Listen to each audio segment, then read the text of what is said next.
ಅನುಭವಿಸ್ತೀರಾ ನಿಮ್ಮ ಜರ್ನಿನ ಫ್ರೆಂಡ್ಸ್. ಈಗ ನೋಡ್ತಾ ಹೋಗೋಣ, ಏನು ನಮ್ದು ವಾಟ್ ಈಸ್ ಟ್ರಾನ್ಸ್ಫಾರ್ಮೇಶನ್. ಇವತ್ತೆಲ್ಲ ಕಾತುರದಿಂದ ಕಾಯ್ತಾ ಇದ್ವಿ ಎಲ್ಲರೂ ಸಹಿತ. ಒಂದು ಏನಿರ್ಬೋದು ಈ ಒಂದು ವಿಶೇಷವಾದ ಟ್ರೈನಿಂಗ್ ಅಂತ ಹೇಳ್ತಿದ್ದಾರೆ, ಸಾಕಷ್ಟು ಜನ ನಿಮ್ಮ ಫ್ರೆಂಡ್ಸ್ ಹೇಳಿದ್ದಾರೆ ಏನಿರ್ಬೋದು ಅಂತ. ಇವಾಗ ಅದನ್ನೇ ನೋಡ್ತಾ ಹೋಗೋಣ. ಇವತ್ತು ಎಲ್ಲರೂ ಸಹ ಜೀವನದಲ್ಲಿ ಯಾವುದಕ್ಕೋಸ್ಕರ ನಾವು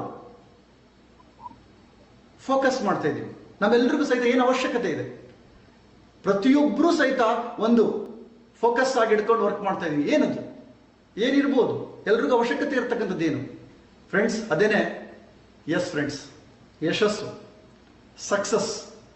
ಇವತ್ತು ಸಕ್ಸಸ್ ಅಂತಕ್ಕಂಥದ್ದು ಯಾರಿಗೆ ಬೇಡ? Yes or no? ಪ್ರತಿಯೊಬ್ಬ ವ್ಯಕ್ತಿಗೂ ಸಕ್ಸಸ್ ಬೇಕಾಗಿದೆ. ಎಲ್ಲರಿಗೂ ಸಹಿತ ಡಿಫ್ರೆಂಟ್ ಆಗಿ ಅವ್ರದೇ ಆದ ಒಂದು ಫೀಲ್ಡ್ ಅಲ್ಲಿ ಅಥವಾ ಅವ್ರದೇ ಆದ ಜೀವನದಲ್ಲಿ ಪ್ರತಿಯೊಬ್ಬರಿಗೂ ಒಂದು ಯಶಸ್ಸು ಬೇಕಾಗಿದೆ. ಆದ್ರೆ ಇಲ್ಲಿ ನೀವು ಈಗ ಪ್ರಶ್ನೆ ಮಾಡಬೇಕಾಗಿರೋದು ನಿಮ್ಮ ಪ್ರಕಾರ ಯಶಸ್ಸು ಅಂದ್ರೆ ಏನು ಅಂತ. ನೀವು ಅದನ್ನ ಪ್ರಿಸ್ಕ್ರೈಬ್ ಮಾಡಬೇಕು, ಡಿಸ್ಕ್ರೈಬ್ ಮಾಡಿ ಏನೇನೇನೇನೇನೇನು ಅನ್ಸುತ್ತೆ ನಿಮ್ಮ ಪ್ರಕಾರ ಸಕ್ಸಸ್ ಅಂದ್ರೆ ಏನು, ಯಾವುದಕ್ಕೆ ಯಶಸ್ವಿ ವ್ಯಕ್ತಿ ನಾನು ಅಂತ ಅನ್ಕೊಳ್ತೀನಿ, ನಾನು ಯಾವ್ಯಾವ್ದ್ರಲ್ಲಿ ಸಕ್ಸಸ್ ಆಗಿದ್ದೀನಿ ಅಂತ ಅನ್ಕೊಳ್ತೀನಿ. ನೀವೇ ಯೋಚನೆ ಮಾಡಿ. ಜಸ್ಟ್ ಒಂದು ಫ್ಯೂ ಸೆಕೆಂಡ್ಸ್ ಟೈಮ್ ಕೊಡ್ತೀನಿ, ಯೋಚನೆ ಮಾಡಿ. ಯೋಚನೆ ಮಾಡಿದ್ರೆ ಎಸ್ ಫ್ರೆಂಡ್ಸ್, ನಿಮ್ದೇ ಆದ ಒಂದು ಎಕ್ಸ್ಪ್ಲನೇಷನ್ಸ್ ಬಂದಿದೆ. ಎಸ್, ಕೆಲವೊಬ್ಬರಿಗೆ ಹಣ ಗಳಿಸೋದಾಗಿರ್ಬೋದು, ಕೆಲಸ ಸಿಗೋದಾಗಿರ್ಬೋದು, ಮದುವೆ ಆಗೋದಾಗಿರ್ಬೋದು, ಮಕ್ಕಳ ಎಜುಕೇಶನ್ ಇರ್ಬೋದು, ಈ ತರ ನಾನಾ ಕಾರಣಗಳಿದೆ. ಸಕ್ಸಸ್ಗೆ ಡಿಫ್ರೆಂಟ್ ಎಕ್ಸ್ಪ್ಲನೇಷನ್ಸ್ ಇದೆ. ಬಟ್ ಫ್ರೆಂಡ್ಸ್, ಇವತ್ತಿಂದ ನಿಮಗೆ ನಿಮ್ದೇ ಜೀವನನ ಒಂದು ಡಿಫ್ರೆಂಟ್ ಆಗಿ ನೋಡ್ತಾ ಹೋಗ್ತೀರಾ. ಇದುವರೆಗೂ ಏನ್ ಜೀವಿಸಿದ್ರಿ ನೀವು, ಆ ಜೀವನನ ಒಂದ್ ಸ್ವಲ್ಪ ಡಿಫ್ರೆಂಟ್ ಆಗಿ ನೋಡ್ಬೋದಾ? ಎಲ್ಲದೂ ಸೇಮ್, ಆದ್ರೆ ನೋಡ್ತಕ್ಕಂಥ ದೃಷ್ಟಿನ ನಾವು ಚೇಂಜ್ ಮಾಡ್ಕೊಂಡ್ರೆ ಸೇಮ್ ಸಿಚುವೇಶನ್ ಇನ್ನೊಂದು ರೀತಿ ಕಂಡ್ರೆ ಹೇಗಿರುತ್ತೆ. ಅದೇ ತರ ಇವತ್ತು ಈ ಒಂದು ಲೈಫ್ ಟ್ರಾನ್ಸ್ಫಾರ್ಮೇಶನ್ ವರ್ಕ್ಶಾಪ್ ಅಲ್ಲಿ ನೀವು ನೋಡ್ತೀರಾ, ಯಶಸ್ಸು ಅಂದ್ರೆ ನಿಜವಾದ ಇನ್ನೊಂದು ಅರ್ಥ ಏನು ಅಂತ. ನೀವೇನೇನು ಅನ್ಕೊಂಡಿದ್ದೀರಾ ದಟ್ಸ್ ಆಲ್ ರೈಟ್, ಅದು ಸಹಿತ ಯಶಸ್ಸೇ. ಆದ್ರೆ ಅದ್ರ ಜೊತೆಗೆ ಇನ್ನೊಂದು ರೀತಿಯಲ್ಲಿ ನಾವು ಯಶಸ್ಸನ್ನ ನೋಡೋದಕ್ಕೆ ಹೇಗೆ ಅನ್ಬೋದು. ಇಲ್ಲಿ ಈ ಒಂದು ಟೆಕ್ನಾಲಜಿ ಪ್ರಕಾರ ಅಂಡ್ ನನ್ನ ಎಕ್ಸ್ಪೀರಿಯನ್ಸ್ ಪ್ರಕಾರ ಇವತ್ತು ಈ ಒಂದು ಪ್ರೋಗ್ರಾಮ್ನ ಡಿಸೈನ್ ಆಗೋದಕ್ಕೆ ಸಾಕಷ್ಟು ಪ್ರೋಗ್ರಾಮ್ಗಳ ಒಂದು ಸಮ್ಮಿಲನ ಆಗಿರ್ತಕ್ಕಂಥದ್ದು. ಇದು ಸಾಕಷ್ಟು ವರ್ಲ್ಡ್ ಬೆಸ್ಟ್ ಎಜುಕೇಶನ್ ಅನ್ನ ಕಲೆಕ್ಟ್ ಮಾಡಿ ನಿಮಗೆ ಕೊಡ್ತಕ್ಕಂಥ ಒಂದು ಎಜುಕೇಶನ್ ಇದು. ಈ ಒಂದು ಟೆಕ್ನಾಲಜಿ ಪ್ರಕಾರ ನಿಮ್ಗಳಿಗೆ ಒಂದೇ ಒಂದು ಎಕ್ಸಾಂಪಲ್ ಕೊಡೋದ್ರ ಮೂಲಕ ನಿಜವಾದ ಸಕ್ಸಸ್ ಅಂದ್ರೆ ಏನು, ಇದು ಎಗೈನ್ ನಾನು ಇಲ್ಲಿ ಕೊಡ್ತಾ ಇರೋದು ನಾನು ಕಂಡ ಒಂದು ಸಕ್ಸಸ್ ಅಂತ ನಾನೇನ್ ಅನ್ಕೊಂಡಿದ್ದೀನಿ ಅದ್ರ ಪ್ರಕಾರ. ಇದು ನೀವು ಜಸ್ಟ್ ನೋಡಿ, ನಿಮ್ಮ ಪ್ರಕಾರ ಏನೇನು ಅನ್ಕೊಂಡಿದ್ರಿ ಇಷ್ಟು ದಿನ ಅದು ಸ್ವಲ್ಪ ಸೈಡಿಗೆ ಇಡ್ಬೋದಾ, ಕೆಲವೇ ದಿನಗಳ ಮಟ್ಟಿಗೆ ಸೈಡಿಗೆ ಇಡಿ, ಈ ಒಂದು ಆಂಗಲ್ ಅಲ್ಲಿ ನೋಡ್ತಾ ಬನ್ನಿ, ನಿಮಗೆ ಏನ್ ಅನ್ಸುತ್ತೆ ಅಂತ ಅದನ್ನ ನೋಡ್ತಾ ಹೋಗೋಣ ಫ್ರೆಂಡ್ಸ್. ಸಕ್ಸಸ್ ಅನ್ನೋದಕ್ಕೆ ಒಂದು ಎಕ್ಸಾಂಪಲ್ ಅನ್ನು ತಗೊಳ್ತೀನಿ. ನನ್ನ ಪ್ರಕಾರ ಜೀವನದಲ್ಲಿ ನಿಜವಾದ ಸಕ್ಸಸ್ ನ ಅರ್ಥ ಮಾಡ್ಕೊಳ್ಳೋದಕ್ಕೆ ಒಂದು ಬ್ಯೂಟಿಫುಲ್ ಎಕ್ಸಾಂಪಲ್ ನಾನು ನಿಮಗೆ ಎದುರುಗಡೆ ಕೊಡ್ತಾ ಇದ್ದೀನಿ. ಅದನ್ನೇ ಏನಿದು, ಎಲ್ರಿಗೂ ಸಹಿತ ಹಳೆ ನೆನಪಾಗ್ತಿರ್ಬೋದಲ್ವಾ? SSLC certificate, 10th marks card ಎಷ್ಟೋ ಜನಗಳಿಗೆ ಕಣ್ಮುಂದೆ ಬರ್ಬೋದು. ಎಸ್, ಒಂದು ಮೈನ್ ಘಟ್ಟ ಅದು. SSLC ಪಾಸ್ ಆಗೋದು, SSLC ಕಂಪ್ಲೀಟ್ ಆಗೋದು, ಅದರಲ್ಲಿ ಹೈ ಸ್ಕೋರ್ ಮಾಡೋದು ಒಂದು ಘಟ್ಟ. ಈ ಒಂದು ಎಕ್ಸಾಂಪಲ್ ನಾನು ಇವತ್ತು ನಿಮ್ ಮುಂದೆ ಪ್ರಕಟಿಸ್ತಾ ಇದ್ದೀನಿ. ಏನಿದು, ಇದಕ್ಕೆ ಒಂದು ಕ್ವಶನ್ ಇದೆ. SSLC ನಲ್ಲಿ ಪಾಸ್ ಅಂದ್ರೆ ಏನು ಅಂತ, ಯಾವಾಗ SSLC ಪಾಸ್ ಅಂತ ಆಗ್ತೀವಿ ನಾವು? ಸಿಂಪಲ್ ಕ್ವಶನ್, ಬಟ್ ಇದನ್ನ ನಾನು ಎಕ್ಸಾಂಪಲ್ ಆಗಿ ತಗೊಳ್ತೀನಿ, ಮುಂದೆ ನಿಮಗೆ ಇದರ ಅರ್ಥ ಆಗತ್ತೆ. ಎಸ್, ನೀವೇ ಯೋಚನೆ ಮಾಡಿ, ಯಾವಾಗ ನಾನು ಪಾಸ್ ಅಂತ ಆಗ್ತೀನಿ? ಒಂದು ಪಾಸ್ ಅಂದ್ರೆ ಒಂದು ಲೈಫಿನಲ್ಲಿ ಒಂದು ಹೊಸ ಘಟ್ಟ ಅಂತ ಹೇಳ್ಬೋದು, ನಾನು ಒಂದು ಮೆಚೂರ್ಡ್ ಆಗ್ತಾ ಇದ್ದೀನಿ ಅಂತ ಹೇಳ್ಬೋದು, ಒಂದು ಜೀವನದ ಜವಾಬ್ದಾರಿ ಬರ್ತಾ ಇದೆ ಅನ್ಬೋದು, ಇದು ಸಾಕಷ್ಟು ಕಾರಣಗಳಿರ್ಬೋದು. ಆದ್ರೆ ಆಕ್ಚುಲಿ ಟಿಪಿಕಲ್ ಪಾಸ್ ಅಂದ್ರೆ ಏನು? ಎಸ್, 6 ಸಬ್ಜೆಕ್ಟ್ಗಳಿದೆ, ಆ ಎಲ್ಲಾ ಸಬ್ಜೆಕ್ಟ್ ಅನ್ನು ಸಹಿತ ಪಾಸ್ ಆಗ್ಬೇಕು. ಎಸ್ ಅವ್ರನ್ನ ಯಾವ್ದಾದ್ರೂ ಆ ಒಂದು ಸಬ್ಜೆಕ್ಟ್ ಅಲ್ಲಿ ಸರಿಯಾದ ರೀತಿಯಲ್ಲಿ ಅಂದ್ರೆ ಮಿನಿಮಮ್ ಪರ್ಸೆಂಟೇಜ್ ಮಾರ್ಕ್ಸ್ ತಗೊಳ್ಳಿಲ್ಲ ಅಂದ್ರೆ ಆ ಒಂದು SSLC ಪಾಸ್ ಅಂತ ಆಗುತ್ತಾ? 6 ಸಬ್ಜೆಕ್ಟ್ ಅಲ್ಲಿ ಮಿನಿಮಮ್ 35% ತಗೋಬೇಕು. Yes or no friends? ಯೋಚನೆ ಮಾಡಿ, ಒಂದು ಸುಮ್ಮನೆ ಅನ್ಕೊಳ್ಳೋಣ, ಏನಂತ 6 ಸಬ್ಜೆಕ್ಟ್ ಅಲ್ಲಿ ನಾನು ತಗೊಳ್ಳೋದಿಲ್ಲ, ಒಂದ್ರಲ್ಲಿ ಮಾತ್ರ 95 ತಗೊಳ್ತೀನಿ, ಅಥವಾ ಒಂದ್ರಲ್ಲಿ ಬಿಟ್ಟು ಇನ್ನೆಲ್ಲದರಲ್ಲೂ 95 ತಗೊಳ್ತೀನಿ, ಒಂದ್ರಲ್ಲಿ ಮಾತ್ರ 10ರಿಂದ 20 ತಗೊಳ್ತೀನಿ. Is it okay? ಆ SSLC ನ ಆ ವ್ಯಕ್ತಿ ಪಾಸ್ ಅಂತ ಆಗುತ್ತಾ? ಆ ವ್ಯಕ್ತಿಗೆ ಸರ್ಟಿಫಿಕೇಟ್ ಸಿಗುತ್ತಾ? ಒಂದು ಸಬ್ಜೆಕ್ಟ್ ಫೇಲ್ ಆದ್ರೂ ಸಹ ಅವನು SSLC ಫೇಲ್ ಅಂತಾನೆ ಹೊರತು ಅದೊಂದು ಸಬ್ಜೆಕ್ಟ್ ಫೇಲ್ ಅಂತ ಹೇಳೋದಿಲ್ಲ. ಸಪ್ಲಿಮೆಂಟರಿ ಎಕ್ಸಾಮ್ ಅಂದ್ರೂ ಆಲ್ರೆಡಿ ಸಪ್ಲಿಮೆಂಟರಿನೇ ಅದು. ಆದ್ರೆ ಒಂದೇ ಒಂದು ಸಬ್ಜೆಕ್ಟ್ ಫೇಲ್ ಆದ್ರೂ ಸಹಿತ SSLC ಪಾಸ್ ಆಗಕ್ಕೆ ಸಾಧ್ಯ ಇಲ್ಲ. ಬೇರೆ ಸಬ್ಜೆಕ್ಟ್ ಅಲ್ಲಿ ನೀವು ಎಲ್ಲಾ ಸಬ್ಜೆಕ್ಟ್ ಅಲ್ಲಿ 95 ಮಾಡಿರ್ಲಿ, ಅದನ್ನ ತೆಗೆದು ಇಲ್ಲಿ ಕೊಡಿ ಅಂತ ಕೇಳಕ್ಕಾಗತ್ತಾ? ಒಂದು ಬೋನಸ್ ಅಂಕ 30 ಬಂದಿದ್ರೆ ಏನೋ ಪುಷ್ ಮಾಡಿ ಪಾಸ್ ಮಾಡ್ತಾ ಇದ್ರೆ ಅವಾಗೆಲ್ಲ. ಆದ್ರೆ ಬೇರೆದ್ರಲ್ಲಿ ಇರ್ತಕ್ಕಂಥ 25ನ ಇನ್ನೊಂದು ಸಬ್ಜೆಕ್ಟ್ ಯಾಕೆ ಅಂದ್ರೆ ಆಗಕ್ಕೆ ಸಾಧ್ಯತೆ ಇದೆಯಾ? ಸಾಧ್ಯ ಇಲ್ಲ ಫ್ರೆಂಡ್ಸ್. ಅದೇ ತರ ಇವತ್ತು ಇಲ್ಲಿ ಈ ಒಂದು ಎಕ್ಸಾಂಪಲ್ ಯಾಕೆ ತಗೊಂಡೆ ನಾನು? ನನ್ನ SSLC ನಲ್ಲಿ ಹೇಗೆ 6 ಸಬ್ಜೆಕ್ಟ್ಸ್ ಇದೆ, ಆ 6 ಸಬ್ಜೆಕ್ಟ್ ಮಿನಿಮಮ್ ಪಾಸ್ ಆಗಬೇಕು. ಉಳಿದಿದ್ದು ಎಷ್ಟೇ ಸ್ಕೋರ್ ಮಾಡಿ ನೀವು ಪಾಸ್ ಅಂತ ಆಗ್ಬೇಕು ಅಂದ್ರೆ ಮಿನಿಮಮ್ ತಗೊಳ್ಳೇಬೇಕು. ಇಲ್ಲಾಂದ್ರೆ ಏನೇ ನೀವು ಬೇರೆ ಸಬ್ಜೆಕ್ಟ್ ಸ್ಕೋರ್ ಮಾಡಿದ್ರು ಸಹಿತ ನೀವು ಪಾಸ್ ಆಗಕ್ಕೆ ಸಾಧ್ಯನೇ ಇಲ್ಲ. ಅದೇ ತರ ಇವಾಗ ನೋಡೋಣ ಈ ಎಕ್ಸಾಂಪಲ್ ಯಾಕೆ. ಇದನ್ನ ನಾನು ನನ್ನ ಲೈಫಿಗೆ ತಗೋಬೋದಾ? ನನ್ನ ಜೀವನದಲ್ಲಿ ಎಷ್ಟು ಅಂಶಗಳಿದೆ, ಎಷ್ಟು ವಿಷಯಗಳಿದೆ. SSLC ಹೇಗೆ 6 ಸಬ್ಜೆಕ್ಟ್ ಇತ್ತು, ಅದೇ ತರ ನನ್ನ ಜೀವನದಲ್ಲೂ ಎಷ್ಟೋ ವಿಷಯಗಳಿದೆ ಅಲ್ವಾ? ನಿಮ್ ಪ್ರಕಾರ ಏನನ್ಸುತ್ತೆ? ಡಿಫ್ರೆಂಟ್ ವಿಷಯಗಳಿದೆ ಅಲ್ವಾ? ಆ ವಿಷಯದ ಬಗ್ಗೆ ಈಗ ಅಷ್ಟೇ ಮಾಡೋಣ. ಆ ವಿಷಯದ ಬಗ್ಗೆ ಹೇಗೆ ನಾವು ಫೋಕಸ್ ಮಾಡ್ತಿದೀವಿ? ಜೀವನಕ್ಕೆ ಬೇಕಾಗಿರ್ತಕ್ಕಂಥ ವಿಷಯಗಳನ್ನ ಎಲ್ಲದನ್ನು ಸ್ಟಡಿ ಮಾಡ್ತಿದೀವ? ನನ್ನ ಜೀವನಕ್ಕೆ ಯಾವ್ಯಾವ್ದು ವಿಷಯಗಳಿದೆ ಅಂತ ನೋಡ್ಕೊಂಡಿದ್ದೀನ? ಅದನ್ನ ನೋಡೋಣ ಫ್ರೆಂಡ್ಸ್. ಇವಾಗ ಈ ಒಂದು ಅಂಶಗಳು ಏನೇನಿದೆ ಈಗ ನೀವೇ ಸೆಲೆಕ್ಟ್ ಮಾಡ್ಕೊಳ್ಳಿ. ನಿಮ್ ಪ್ರಕಾರ ಎಲ್ಲದೂ ನಿಮ್ ಪ್ರಕಾರನೇ. ಈ ಪ್ರೋಗ್ರಾಮ್ ಹೆಂಗ್ ಗೊತ್ತಾ? ಇಲ್ಲಿ ಏನೂ ಸಹ ನಿಮಗೆ ಎಕ್ಸ್ಟ್ರಾ ಆರ್ಡಿನರಿ ಸಿಗೋದಿಲ್ಲ, ವಸ್ತೇನೂ ಸಿಗೋದಿಲ್ಲ, ಎಲ್ಲ ಗೊತ್ತಿರೋದೆ. ಆದ್ರೆ ಇನ್ನೊಂದು ಆಂಗಲ್ ಅಲ್ಲಿ ನೋಡ್ತೀರಾ ಅಷ್ಟೇ. ಎಲ್ಲರೂ ಸಹಿತ ವಾಟ್ಸಪ್ ಅಲ್ಲಿ ಯೂಟ್ಯೂಬ್ ಅಲ್ಲಿ ನೋಡಿರೋದೆ, ಆದ್ರೆ ಇನ್ನೊಂದು ಆಂಗಲ್ ಅಲ್ಲಿ ನೋಡ್ತೀರಾ.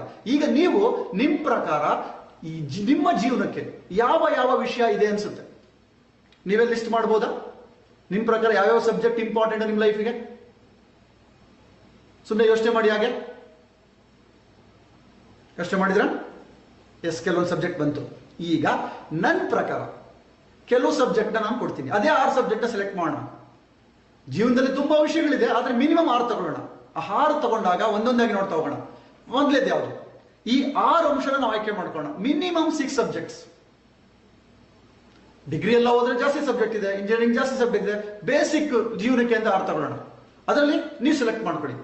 ಈಗ ಯಾವ 6 ವಿಷಯಗಳಿದೆ, ಆ 6 ವಿಷಯಗಳನ್ನ ನೀವು ಹೇಗೆ ಗಮನಿಸ್ತಿದ್ದೀರಾ ಅಂತ. ಈಗ ಎಷ್ಟು ವಿಷಯ ಪಾಸ್ ಮಾಡೋದಕ್ಕೆ ಫೋಕಸ್ ಮಾಡ್ತಿದ್ದೀರಾ? ಎಷ್ಟು ಪಾಸ್ ಆಗಿದೆ, ಎಷ್ಟು ಪಾಸ್ ಆಗಬೇಕಾಗಿದೆ, ಎಷ್ಟು ಹೈ ಸ್ಕೋರ್ ಮಾಡಿದೆ ಅದನ್ನ ನೋಡೋಣ. ಈಗ ನೋಡೋಣ ಫಸ್ಟ್ ಯಾವ್ಯಾವ ವಿಷಯಗಳು. ಮೊದಲೇದು ಯಾವುದು, ಎರಡನೇದು ಯಾವುದು, 3, 4 ಯಾವುದು, ಅದನ್ನ ನೋಡ್ತಾ ಹೋಗೋಣ. ಒಂದೊಂದಾಗಿ ನೋಡಿದಾಗ ನಿಮಗೆ ಅದರದ್ದೊಂದು ಅನುಭವ ಆಗುತ್ತೆ. ಈಗ ಫಸ್ಟ್ ಸಬ್ಜೆಕ್ಟ್ ನಿಮ್ ಪ್ರಕಾರ ಯಾವ್ದಿರ್ಬೋದು? ನನ್ನ ಪ್ರಕಾರ ಹೇಳ್ತಾ ಹೋಗ್ತೀನಿ. ಇದು ಕೆಲವೊಬ್ಬರಿಗೆ, ಮ್ಯಾಕ್ಸಿಮಮ್ ಜನಗಳಿಗೆ ಇದು ಬೇಕು, ಕೆಲವೊಬ್ರಿಗೆ ಬೇಕಿಲ್ದೇ ಇರ್ಬೋದು. ಇದರಲ್ಲಿ ಯಾವ್ದು ನೀವು ಬೇಡ ಅನ್ಸುತ್ತೆ ಅದನ್ನ ತೆಗೆದುಬಿಟ್ಟು ನಿಮ್ದು ಯಾವ್ದಾರು ಹಾಕೊಳ್ಳಿ, ಇಟ್ ಈಸ್ ಫೈನ್. ಮೊದಲೇದಾಗಿ ನೋಡೋಣ. ಎಸ್ ಫ್ರೆಂಡ್ಸ್, ವೃತ್ತಿ ಮತ್ತೆ ಐಶ್ವರ್ಯ ಎಲ್ಲರೂ ಸಹಿತ ಇಟ್ಸ್ ವೆರಿ ವೆರಿ ಇಂಪಾರ್ಟೆಂಟ್. ನಮಗೆ ಈ ಒಂದು ಸಬ್ಜೆಕ್ಟ್ ಬೇಕೇ ಬೇಕು. ಐಶ್ವರ್ಯ ಗಳಿಸಬೇಕು, ಜೀವನ ಎಕ್ಸ್ಟ್ರಾರ್ಡಿನರಿ ಲೀಡ್ ಮಾಡಬೇಕು. ನನ್ನ ಕೆಲಸಕ್ಕೆ ಹೋಗ್ತಾ ಇದೀನಿ, ನಂದೊಂದು ವೃತ್ತಿ ಇದೆ, ಬಿಸ್ನೆಸ್ ಇದೆ, ಅದು ಒಂದು ಸಬ್ಜೆಕ್ಟ್. ಹಣ ಗಳಿಸೋದು, ದೇಶ ಸುತ್ತೋದು, ಒಳ್ಳೆ ಕಾರು, ಒಳ್ಳೆ ಮನೆ ತಗೊಳ್ಳೋದು, ಎಲ್ಲ ಮೆಟೀರಿಯಲಿಸ್ಟಿಕ್ ಲೈಫ್. ನನ್ನ ಜೀವನ, ವೃತ್ತಿ, ಕರಿಯರ್ ಅಲ್ಲಿ ಗ್ರೋ ಆಗೋದು, ಪ್ರಮೋಷನ್ ಆಗೋದು, ಇದೆಲ್ಲದೂ ಬರುತ್ತೆ. ಇದೆಲ್ಲದೂ ಸೇರಿ ಒಂದು ಸಬ್ಜೆಕ್ಟ್. ಈಗ ಮುಂದಿನ ಸಬ್ಜೆಕ್ಟ್ ಯಾವುದು? ಎರಡನೇದು ಯಾವ್ದಿರ್ಬೋದು ನಿಮ್ ಪ್ರಕಾರ ಹೇಳ್ತೀರಾ? ಯಾವ್ದಿರ್ಬೋದು ಎರಡನೇದು? ಕೆಲವೊಬ್ರಿಗೆ ಗೊತ್ತು, ಆದ್ರೆ ಇದನ್ನ ನೋಡೋಣ ಅನ್ಕೊಂಡಿದೀವಿ, ಎಮರ್ಜೆನ್ಸಿ ಟೈಮ್ ಅನ್ಕೊಂತಿದೀವಿ. ಅದು ಯಾವ್ದು ಗೊತ್ತಾ? ಎಸ್, ಕೆಲವೊಬ್ರು ಗೆಸ್ ಮಾಡಿದಿರಾ. ದಟ್ ಈಸ್ ಹೆಲ್ತ್ ಫ್ರೆಂಡ್ಸ್, ಆರೋಗ್ಯ. ಅನ್ಸುತ್ತಾ? ಆರೋಗ್ಯ ಅಂತ ಒಂದು ಸಬ್ಜೆಕ್ಟ್ ಇದೆ ನಮಗೆ, ನನ್ನ ಜೀವನಕ್ಕೆ ತುಂಬಾ ಅವಶ್ಯಕತೆ ಇದೆ ಅದು. ಆದ್ರೆ ಅದಕ್ಕೆ ನಿಜವಾಗ್ಲೂ ನಾನು ಫೋಕಸ್ ಮಾಡ್ತಿದ್ದೀನ? ಇದು ಒಂದು ಸಬ್ಜೆಕ್ಟ್ ಅಂತ ತಗೊಂಡಿದ್ದೀನ? ಆದ್ರೆ ಮೊದಲೇ ಸಬ್ಜೆಕ್ಟ್ ಒಂದಕ್ಕೆ ಫೋಕಸ್ ಮಾಡ್ತಿದ್ದೀನ?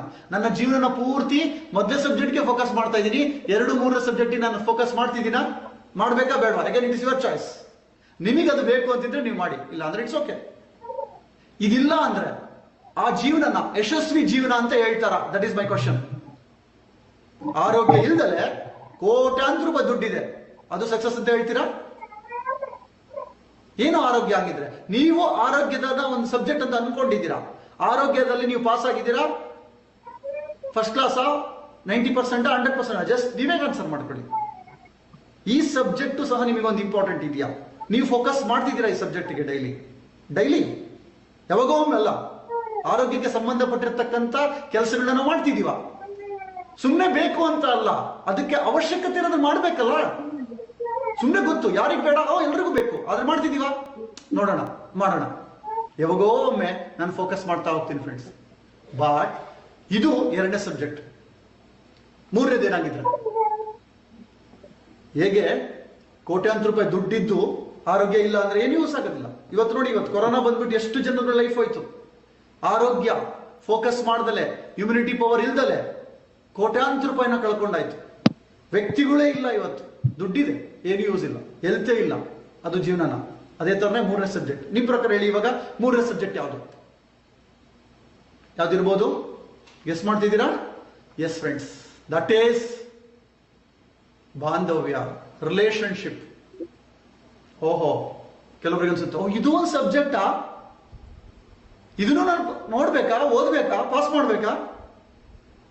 ಕೆಲವೊಬ್ರು ಹೇಳ್ತಾರೆ ಚೆನ್ನಾಗಿದೆ, ನಂದು ತುಂಬಾ ಚೆನ್ನಾಗಿದೆ, ತುಂಬಾ ಚೆನ್ನಾಗಿದೆ, ಎಲ್ಲರ ಜೊತೆನೂ ತುಂಬಾ ಚೆನ್ನಾಗಿದೆ. ಆದ್ರೆ ಕೆಲವೊಬ್ರು ಹೇಳ್ತಾರೆ ಇಬ್ಬರ ಹತ್ರ ಬಿಟ್ಟು. Yes or no? ಎಷ್ಟು ಜನಗಳ ಹತ್ರ ಬಾಂಧವ್ಯ ಇದೆ ನಿಮ್ದು? ನಿಮ್ಮ ಪ್ರಕಾರ ನೀವೆಷ್ಟು ಸ್ಕೋರ್ ಕೊಟ್ಕೊಳ್ತೀರಾ ಬಾಂಧವ್ಯಕ್ಕೆ? ನೀವೇ ಡಿಸೈಡ್ ಮಾಡ್ಕೊಳ್ಳಿ ಸ್ಕೋರ್ನ. ಈ ಒಂದು ಸಬ್ಜೆಕ್ಟ್ ಇದೆಯಾ? ಫಸ್ಟ್ ಆಫ್ ಆಲ್ ಈ ಬಾಂಧವ್ಯ ಹೇಗಿದೆ ನಮ್ಗಳ ಸುತ್ತಮುತ್ತ? ನಮ್ಮ ಬಾಂಧವ್ಯಕ್ಕೆ ನಾವು ಪ್ರಾಮುಖ್ಯತೆ ಕೊಟ್ಟಿದೀವ ಅಥವಾ ಮೊದಲೇ ಸಬ್ಜೆಕ್ಟ್ಗೆ ಪ್ರಾಮುಖ್ಯತೆ ಕೊಟ್ಟಿದ್ದೀನ? ಹೆಲ್ತ್ ವೆಲ್ತ್ ಅಂತ ಬಂದಾಗ ವೆಲ್ತ್ಗೆ ಪ್ರಾಮುಖ್ಯತೆ ಕೊಡ್ತೀನಿ. ಎಕ್ಸಸೈಸ್ ಮಾಡ್ತಿದ್ದೀನಾ? ಇಲ್ಲ ಬ್ಯುಸಿ ಇದ್ದೀನಿ ನಾನು. ಸಂಬಂಧ ಇಂಪಾರ್ಟೆಂಟಾ? ಇಲ್ಲ, ಫಸ್ಟ್ ದುಡ್ಡು ಇಂಪಾರ್ಟೆಂಟ್. ಯೋಚನೆ ಮಾಡಿ, ಕೋಟಿ ದುಡ್ಡಿದೆ, ಸಾಕಷ್ಟು ಸಕ್ಸಸ್ ಮಾಡಿದ್ದೀರಾ, ನಿಮ್ ಜೊತೆ ನಿಮ್ಮ ಹತ್ತಿರದ ಸಂಬಂಧಿಗಳು ನಿಮ್ಮ ಜೊತೆ ಇಲ್ಲ. ಎಷ್ಟೋ ಜನಗಳು ಇವತ್ತು ಲೈಫ್ ಬರ್ಬಾದ್ ಆಗಿದೆ, ಪೀಸ್ ಆಗಿದೆ.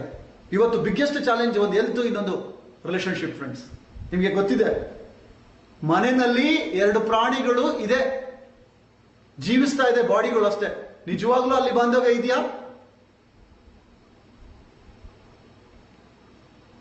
ಗಂಡ ಹೆಂಡತಿ ಇರ್ಬೋದು, ಫ್ಯಾಮಿಲಿ ಇರ್ಬೋದು, ಬ್ರದರ್ ಸಿಸ್ಟರ್ಸ್ ಇರ್ಬೋದು, ಸುತ್ತಮುತ್ತಲ ಅಸೋಸಿಯೇಟ್ಸ್ ಇರ್ಬೋದು, ಎಲ್ಲಾ ಕಡೆ ಬಾಂಧವ್ಯ ಇದೆಯಾ? ಆ ಬಾಂಧವ್ಯಕ್ಕೆ ನಾನು ಫೋಕಸ್ ಮಾಡಿದ್ದೀನ? ಅದು ಒಂದು ಸಬ್ಜೆಕ್ಟಾ? ನನಗೆ ಅವಶ್ಯಕತೆ ಇದೆಯಾ? ನನಗೆ ಅವಶ್ಯಕತೆ ಇದೆಯಾ? ಇದಕ್ಕೆ ಹೇಳ್ತೀವಿ ಯಾರು ಸರಿ ಇಲ್ಲ ಅಂತ ಒಂದು ಕೋಟ್ ಕೊಟ್ಬಿಟ್ಟು ಬಿಟ್ಬಿಟ್ಟಿದ್ದೀವಿ ದೂರ ಇರೋರಿಗೆ. ಆದ್ರೆ ನಾನು ಆ ಬಾಂಧವ್ಯಕ್ಕೆ ಪ್ರಾಮುಖ್ಯತೆ ಕೊಟ್ಟಿದ್ದೀನ, ದಾಟ್ಸ್ ಇಟ್. ನನಗೆ ಅದರ ಅವಶ್ಯಕತೆ ಇದೆಯಾ? ಅದರಲ್ಲಿ ನಾನು ಏನ್ ಸ್ಕೋರ್ ಮಾಡ್ತಾ ಇದ್ದೀನಿ ಅದನ್ನಷ್ಟೇ ನೋಡ್ತಾ ಹೋಗೋಣ ಫ್ರೆಂಡ್ಸ್. ಕೋಟ್ಯಾಂತರ ರೂಪಾಯಿ ದುಡ್ಡಿದೆ, ಮನೆಯಲ್ಲಿ ಹೆಂಡತಿ ಇಲ್ಲ. ಕೋಟ್ಯಾಂತರ ರೂಪಾಯಿ ದುಡ್ಡಿದೆ, ಮಕ್ಕಳು ಜೊತೆಗಿಲ್ಲ. ಅದು ಒಂದು ಸಕ್ಸಸ್ಫುಲ್ ಲೈಫಾ? ನೀವೇ ಪ್ರಶ್ನೆ ಮಾಡ್ಕೊಳ್ಳಿ. ಆದ್ರೆ ನಾವೇನ್ ಮಾಡ್ತಾ ಇದೀವಿ? ಹೆಲ್ತ್ ನೆಗ್ಲೆಕ್ಟ್ ಮಾಡಿ, ರಿಲೇಶನ್ಶಿಪ್ ನ ನೆಗ್ಲೆಕ್ಟ್ ಮಾಡಿ, ಒಂದಕ್ಕೆ ಫೋಕಸ್ ಮಾಡ್ತಾ ಇದೀವಿ. ಹಣ ಹಣ ಹಣ ಹಣ ಹಣ ದುಡಿಯೋದು ಒಂದಕ್ಕೆ ಫೋಕಸ್ ಮಾಡ್ತಾ ಇದೀವಿ.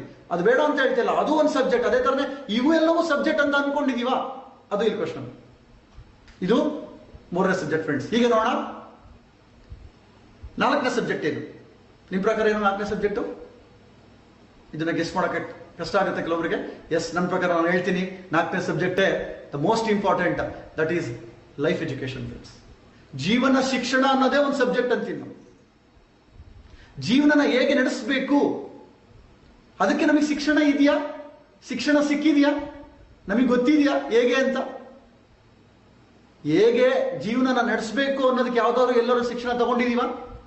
ನಾವು ಎಜುಕೇಶನ್ ಮಾಡಿದೀವಿ, ಡಿಗ್ರಿ ಮಾಡಿದೀವಿ, ಡಬಲ್ ಡಿಗ್ರಿ ಮಾಡಿದೀವಿ, PhD ಮಾಡಿದೀವಿ, ಲಕ್ಷ ಖರ್ಚು ಮಾಡಿದೀವಿ, ಸಾವಿರಾರು ಕಿಲೋಮೀಟರ್ ದೂರ ಹೋಗ್ಬಿಟ್ಟು ಕಲ್ತು ಬಂದಿದೀವಿ, ದೇಶ ಸುತ್ತಿ ಕಲಿತಾ ಇದ್ದೀವಿ. ಏನಕ್ಕೆ? ಅಗೈನ್ ಮತ್ತೆ ದುಡ್ಡಿಗೋಸ್ಕರ, ಕರಿಯರಿಗೋಸ್ಕರ. ಆದ್ರೆ ನನ್ನ ಜೀವನ ನಡೆಸೋದಕ್ಕೆ, ಜೀವನದಲ್ಲಿ ಏನೆಲ್ಲ ಚಾಲೆಂಜಸ್ ಬಂದ್ರು ಫೇಸ್ ಮಾಡ್ತಕ್ಕಂಥ ಶಕ್ತಿ ಇದೆಯಾ? ಮೇರೆ ಮೂರು ಸಬ್ಜೆಕ್ಟ್ ನ ಪಾಸ್ ಮಾಡೋಕ್ಕೂ ಸಹಿತ ಈ ಎಜುಕೇಶನ್ ಬಹಳ ಮುಖ್ಯ ಫ್ರೆಂಡ್ಸ್. ಹಾಗಾಗಿ ಇದು fourth is very important. And what is the fifth one? ಐದನೇ ಸಬ್ಜೆಕ್ಟ್ ಯಾವುದು ಅನ್ಸುತ್ತೆ ನಿಮಗೆ? ಕೆಲವೊಬ್ಬರಿಗೆ ಇದು ಆಶ್ಚರ್ಯ ಆಗುತ್ತೆ, ಇದು ನನಗಲ್ಲ ಅಂತ ಹೇಳ್ತೀರಾ. ನೋಡ್ತಾ ಹೋಗೋಣ ಈಗ ಆಧ್ಯಾತ್ಮ. ಎಸ್ ಫ್ರೆಂಡ್ಸ್, ನನ್ನ ಪ್ರಕಾರ ಆಧ್ಯಾತ್ಮ ಅನ್ನೋದು ಒಂದು ಸಬ್ಜೆಕ್ಟ್. ಕೆಲವೊಬ್ರಿಗೆ ಹೇಳ್ತಾರೆ, ಅಯ್ಯೋ ಈಗಲೇ ಯಾಕೆ ಸ್ವಾಮಿ ಇವೆಲ್ಲ, ಮುಂದೆ ನೋಡೋಣ 50-60 ವರ್ಷ ಆದ್ಮೇಲೆ, ಈಗೆಲ್ಲ ಅವೆಲ್ಲ ತಿರುಗಿಸ್ಕೊಳ್ಳೋ ಬೇಕಾಗಿಲ್ಲ. ಇವಾಗೆಲ್ಲ ನಾವು ಕೆಲವರು ಯೂತ್ಸು ಎಂಜಾಯ್ ಮಾಡೋಣ, ಮಜಾ ಮಾಡೋಣ. ಆಧ್ಯಾತ್ಮ ಯಾವಾಗಲೂ ಅಲ್ಲ, ಯಾವಾಗಲೂ ಬೇಕದು. ಇವತ್ತು ಇಡೀ India and Asian countries real power ಆಧ್ಯಾತ್ಮ. ಆಧ್ಯಾತ್ಮ ಬೇರೆ, ಸ್ಪಿರಿಚುವಲ್ ಅಂಡ್ ರಿಚುವಲ್ ಅದೇ ಬೇರೆ. ರಿಚುವಲ್ ಅಂದ್ರೆ ಪೂಜೆ ಮಾಡೋದು, ದೇವಸ್ಥಾನಕ್ಕೆ ಹೋಗೋದಲ್ಲ. ಆಧ್ಯಾತ್ಮ ಇಸ್ ಅ ಡಿಫ್ರೆಂಟ್. ನೋಡ್ತಾ ಹೋಗ್ತೀರಾ ಹೇಗೆ ಅಂತ. ಇದು 5ನೇ ಸಬ್ಜೆಕ್ಟ್. 6ನೇದೇನಿರ್ಬೋದು? 6ನೇ ಸಬ್ಜೆಕ್ಟ್ ಯಾವ್ದಿರ್ಬೋದು? ಯಾವುದಕ್ಕೆ ನಾವು ಪ್ರಾಮುಖ್ಯತೆ ಕೊಡ್ಬೋದು? ಗೆಸ್ ಮಾಡ್ತೀರಾ? ಎಸ್, ನನ್ನ ಪ್ರಕಾರ ಕೊಡುಗೆ, ಕಾಂಟ್ರಿಬ್ಯೂಷನ್. ಕಾಂಟ್ರಿಬ್ಯೂಷನ್ ಸಹ ಒಂದು ಸಬ್ಜೆಕ್ಟ್. ಎಸ್ ಸರ್, ನಾನೇನ್ ಮಾಡ್ತಾ ಇದ್ದೀನಿ ಇಲ್ಲಿ ತನಕ, ನಾನೇನ್ ಸಂಪಾದನೆ ಮಾಡಿದೆ, ನಾನೇನ್ ಮಾಡಿದೆ, ನನಗೇನ್ ಬೇಕು, ನನ್ನ ಮನೆಗೆ ಏನ್ ಬೇಕು ಅದನ್ನ ನೋಡ್ತಾ ಇದ್ದೀನಿ. ನನ್ನಿಂದ ಬೇರೆಯವ್ರಿಗೆ ಏನಾದ್ರೂ ಕೊಡಬಹುದಾ? ನನ್ನ ಕೈನಲ್ಲಿ ಆ ಶಕ್ತಿ ಇದೆಯಾ? ನನಗೇನಾದ್ರೂ ಸಾಧ್ಯತೆ ಇದೆಯಾ ಬೇರೆಯವರಿಗೆ ಕೊಡೋದಕ್ಕೆ? ನನ್ನ ಮೂಲಕ ಬೇರೆಯವರಿಗೆ ಸೇವೆ ಮಾಡೋದು, ಹೆಲ್ಪ್ ಮಾಡೋದು, ಸಪೋರ್ಟ್ ಮಾಡೋದು, ಬೇರೆಯವರ ಮೇಲೆತ್ತೋದು, ಇದು ಒಂದು ಸಬ್ಜೆಕ್ಟ್. S or no? ಇದು ಯಾವಾಗಲೂ ಮಾಡೋದಾ ಅಥವಾ ದಿನನಿತ್ಯ ಮಾಡ್ಬೋದಾ? ಈ ದಿನನಿತ್ಯ ನಾನು ಫೋಕಸ್ ಮಾಡ್ತಿದ್ದೀನಿ ಈ ಸಬ್ಜೆಕ್ಟಿಗೆ. ಇದನ್ನ ಯೋಚನೆ ಮಾಡಿ ಫ್ರೆಂಡ್ಸ್. ಇದರ ಅವಶ್ಯಕತೆ ನನಗಿದೆಯಾ? ನಾನು ಈ ಸಬ್ಜೆಕ್ಟ್ನ ಫೋಕಸ್ ಮಾಡಬೇಕಾ ಬೇಡವಾ? ಎಷ್ಟು ಮಾಡಿದ್ದೀನಿ ನಾನು? ನನ್ನಿಂದ ಏನು ಕೊಡುಗೆ ಆಗ್ತಿದೆ ಇವತ್ತು? ನಾನು ಬರೀ ಬೇರೆಯವರಿಂದ ಕೊಡುಗೆ ಬಯಸ್ತಾ ಇದ್ದೀನಾ? ನಾನು ಯಾರಿಗಾದ್ರೂ ಕೊಡುಗೆ ಕೊಡ್ತಿದ್ದೀನಾ? ಕೊಡ್ಬೇಕಾ ಬೇಡ? Again choice is yours. And ಇದೆಲ್ಲದೂ ಸಹಿತ ಇಟ್ಸ್ ಯುವರ್ ಚಾಯ್ಸ್. ಈ 6 ಸಬ್ಜೆಕ್ಟ್ ನನಗೆ ಅವಶ್ಯಕತೆ ಇದೆಯಾ? ಈಗ ನೋಡ್ತಾ ಹೋಗೋಣ. ಈ 6 ಸಬ್ಜೆಕ್ಟ್ ಒಂದೊಂದಾಗಿ ನೋಡಿ. ಇದನ್ನ ಜಸ್ಟ್ ಅಗೇನ್ SSLCಗೆ ಹೋಲಿಸೋಣ. ಐಶ್ವರ್ಯ ಅಂದ್ರೆ ಎಸ್ ಮ್ಯಾಥ್ಸ್, ಯಾಕೆಂದ್ರೆಲ್ಲ ಕೌಂಟ್ ಮಾಡೋದಲ್ವಾ? ಮ್ಯಾಥ್ಸ್ ಅಂತ ಕಂಪೇರ್ ಮಾಡ್ಬೋದಾ? ಆರೋಗ್ಯ ಇಸ್ ಅ ವಿಜ್ಞಾನ. Science, health is about physical science, biology. ಆರೋಗ್ಯನ ಕಾಪಾಡ್ಕೊಳ್ಳೋಕೆ ಸೈನ್ಸ್ ಬೇಕು. ಅದೇ ತರ ಸಮಾಜ, ಸೋಷಿಯಲ್ ಸ್ಟಡೀಸ್. ಬಾಂಧವ್ಯ ಅಂದ್ರೆ ಸೋಷಿಯಲ್ ಸ್ಟಡೀಸ್, ಸೋಷಿಯಲ್ ಆಗಿರತಕ್ಕಂಥದ್ದು ಬಾಂಧವ್ಯ. ಅದೇ ತರ ಜೀವನ ಶಿಕ್ಷಣ ಅಂದ್ರೆ the most important mother tongue. ನಮ್ದು ಕನ್ನಡ, ಬೇರೆಯವರಿಗೆ ಬೇರೆ ಬೇರೆ ಭಾಷೆ. ಜೀವನನ ಶಿಕ್ಷಣ ವೆರಿ ವೆರಿ ಇಂಪಾರ್ಟೆಂಟ್ ಎಲ್ಲದೂ ಜೀವಿಸೋದಕ್ಕೆ. ಅದೇ ತರ ಮದರ್ ಟಂಗ್ ಗೊತ್ತಿಲ್ಲ ಅಂದ್ರೆ ನಾವು ಏನು ಮಾಡೋಕ್ಕಾಗಲ್ಲ ಮುಂದೆ. ಆ ಮದರ್ ಟಂಗ್ ಅನ್ನ ಫಸ್ಟ್ ನಾವು ಕಲಿಬೇಕಾಗುತ್ತೆ. ಅದು ಜೀವನ ಶಿಕ್ಷಣಕ್ಕೆ ಹೋಲಿಸಬಹುದು ಫ್ರೆಂಡ್ಸ್. ಇದೇ ತರನೇ ಅಧ್ಯಾತ್ಮ ಅಂದ್ರೆ ಎಸ್ ಹಿಂದಿ ಅಥವಾ ಸಂಸ್ಕೃತ. ಇವತ್ತು ಇಡೀ ಭಾರತದ ಒಂದು ಬುನಾದಿ ನಮ್ಮ ಸಂಸ್ಕೃತದಿಂದನೇ ಬಂದಿದ್ದು ಅಧ್ಯಾತ್ಮ.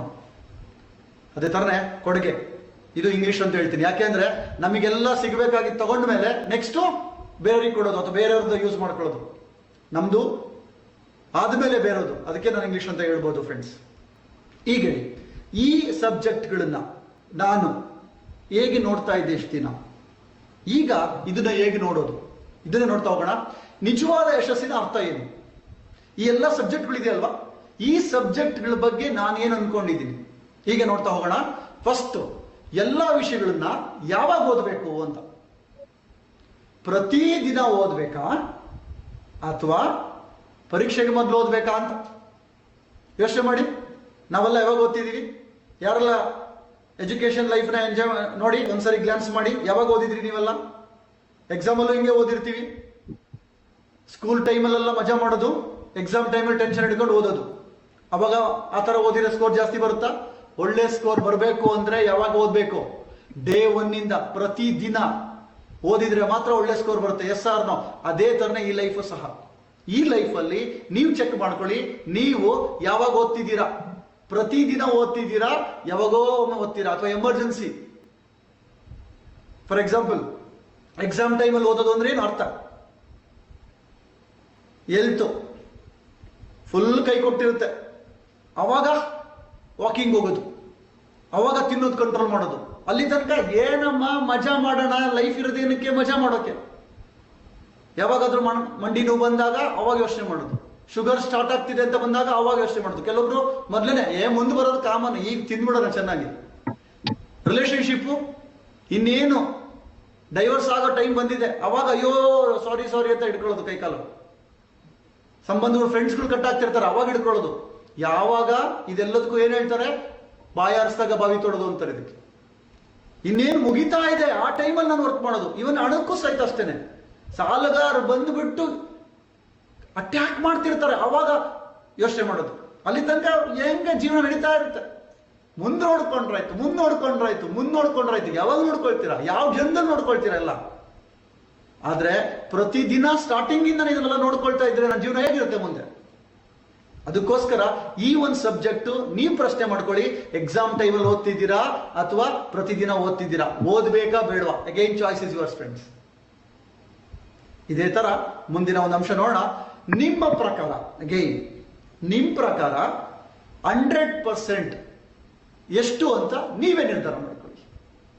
ಇಲ್ಲೊಂದು ವಿಶೇಷ ಹೇಳ್ತೀನಿ ನಾನು ಹೇಳಿದೆ, ಈ programme it is purely a mirroring. ಇದು ಒಂದು ಕನ್ನಡಿ. ಮೇಕಪ್ ಮಾಡ್ಕೊಳ್ಳಿಕ್ಕೆ, ತಲೆ ಬಾಚ್ಕೊಳ್ಳಕ್ಕೆ ಹೇಗೆ ಬಳಸ್ಕೊಳ್ತೀರೋ ಆ ತರ ಇದು ಕನ್ನಡಿ. ಇಲ್ಲಿ ನಿಮಗೆ ನೀವೇ ಎಲ್ಲ ಈ ಒಂದು ಇಮ್ಯಾಜಿನೇಷನ್ ಮಾಡ್ಕೊಳ್ಳಿ. ಇಲ್ಲಿ ಮಾರ್ಕ್ಸ್ ನೀವೇ ಕೊಟ್ಕೋಬೇಕು. ಇದು ನಾನು ಕಾಮನ್ ಆಗಿ ಹೇಳ್ತೀನಿ ಯಾವಾಗಲೂ. ಏನು ಅಂದ್ರೆ, ನೀವೇ ಇಮ್ಯಾಜಿನ್ ಮಾಡಿ, ಟೆಕ್ಸ್ಟ್ ಬುಕ್ ಡಿಸೈನರ್ ನೀವೇ.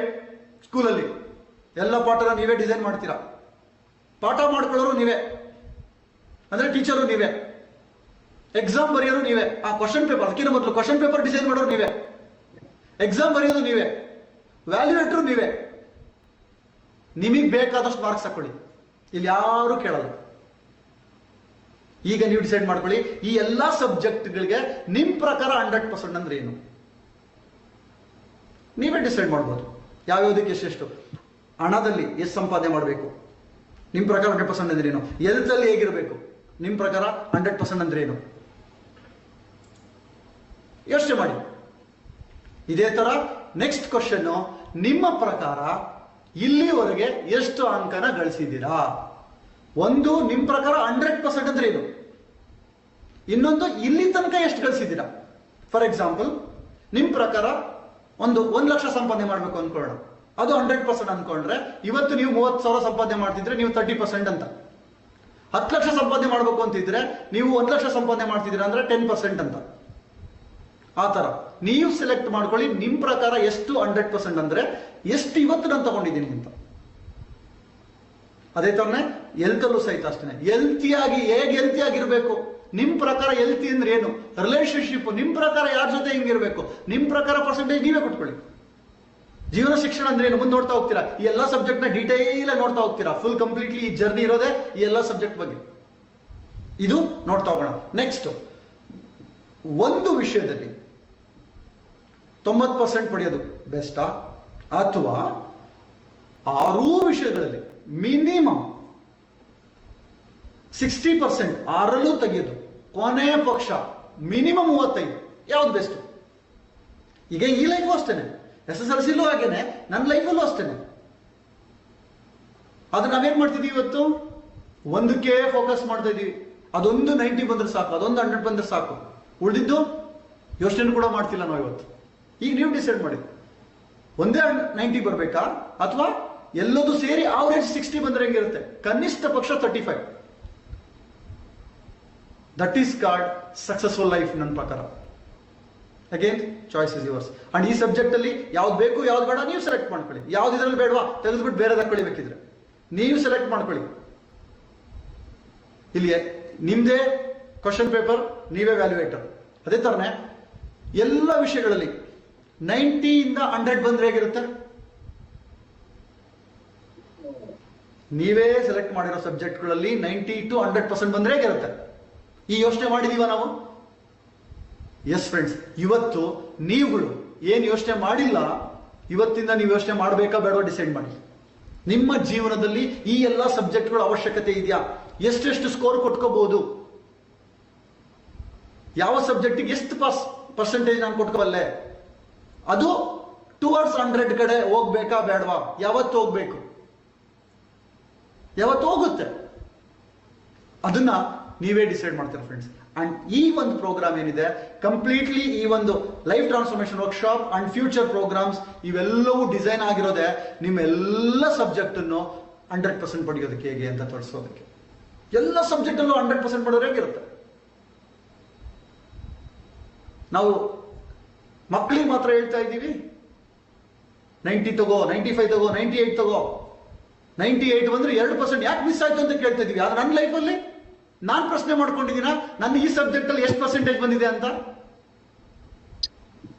ಅಕಾಡೆಮಿಕ್ ಎಜುಕೇಶನ್ ಬಿಟ್ಬಿಡಿ, ಅದೇನೋ ಓದಿದ್ವಿ, ಬರೀ ಅಲ್ಲಿ ಎಕ್ಸಾಮ್ಗೋಸ್ಕರ ಓದಿದ್ವಿ. ಅದು ಲೈಫ್, ಇದು ಲೈಫ್. ಈ ಲೈಫ್ ಅಲ್ಲಿ ನಾನು ಹೇಗೆ ಡಿಸೈಡ್ ಮಾಡ್ಕೋಬೇಕು, ನನ್ನ ಜೀವನ ನಾನು ಹೇಗೆ ರೂಪಿಸ್ಕೋಬೇಕು, ಈ ಯೋಚನೆ ನಾನು ಮಾಡ್ಬೇಕಾ ಬೇಡ ಯೋಚನೆ ಮಾಡಿ ಫ್ರೆಂಡ್ಸ್. ಈಗ ನೋಡೋಣ, ನೀವು ಎಲ್ಲ ವಿಷಯಗಳಲ್ಲೂ 100% ಅಂದ್ರೆ ಏನು ಅಂತ. ಇಷ್ಟೊಂದು ತನಕ ಏನು ನೋಡಿದೆ ನಾನು? 6 ಸಬ್ಜೆಕ್ಟ್ನ ನೋಡ್ಕೊಂಡ್ವಿ. ಈಗ ಒಂದೊಂದು ಸಬ್ಜೆಕ್ಟ್ನ ಡೀಪಾಗಿ ನೋಡ್ತಾ ಹೋಗೋಣ. ಈ ಒಂದೊಂದು ಸಬ್ಜೆಕ್ಟ್ ಅಲ್ಲೂ ಸಹಿತ 100% ಅಂದ್ರೆ ಏನು? ಅಗೈನ್ ಇಲ್ಲಿ ನಿಮ್ ಪ್ರಕಾರ ನೀವು ಡಿಸೈಡ್ ಮಾಡ್ತೀರಾ, ಪ್ಲಸ್ ನನ್ನ ಪ್ರಕಾರನು ನಾನು ಒಂದು ವ್ಯೂ ಕೊಡ್ತೀನಿ. ನನ್ನ ದೃಷ್ಟಿಕೋನ ಪ್ರಕಾರ ನಾನು ಕೊಡ್ತಾ ಹೋಗ್ತೀನಿ.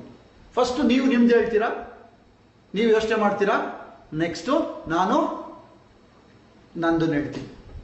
ಈಗ ವೃತ್ತಿ ಮತ್ತೆ ಐಶ್ವರ್ಯದಲ್ಲಿ 100% ಅಂದ್ರೆ ಏನಿರ್ಬೋದು ನಿಮ್ ಪ್ರಕಾರನೇ ಹೇಳಿ.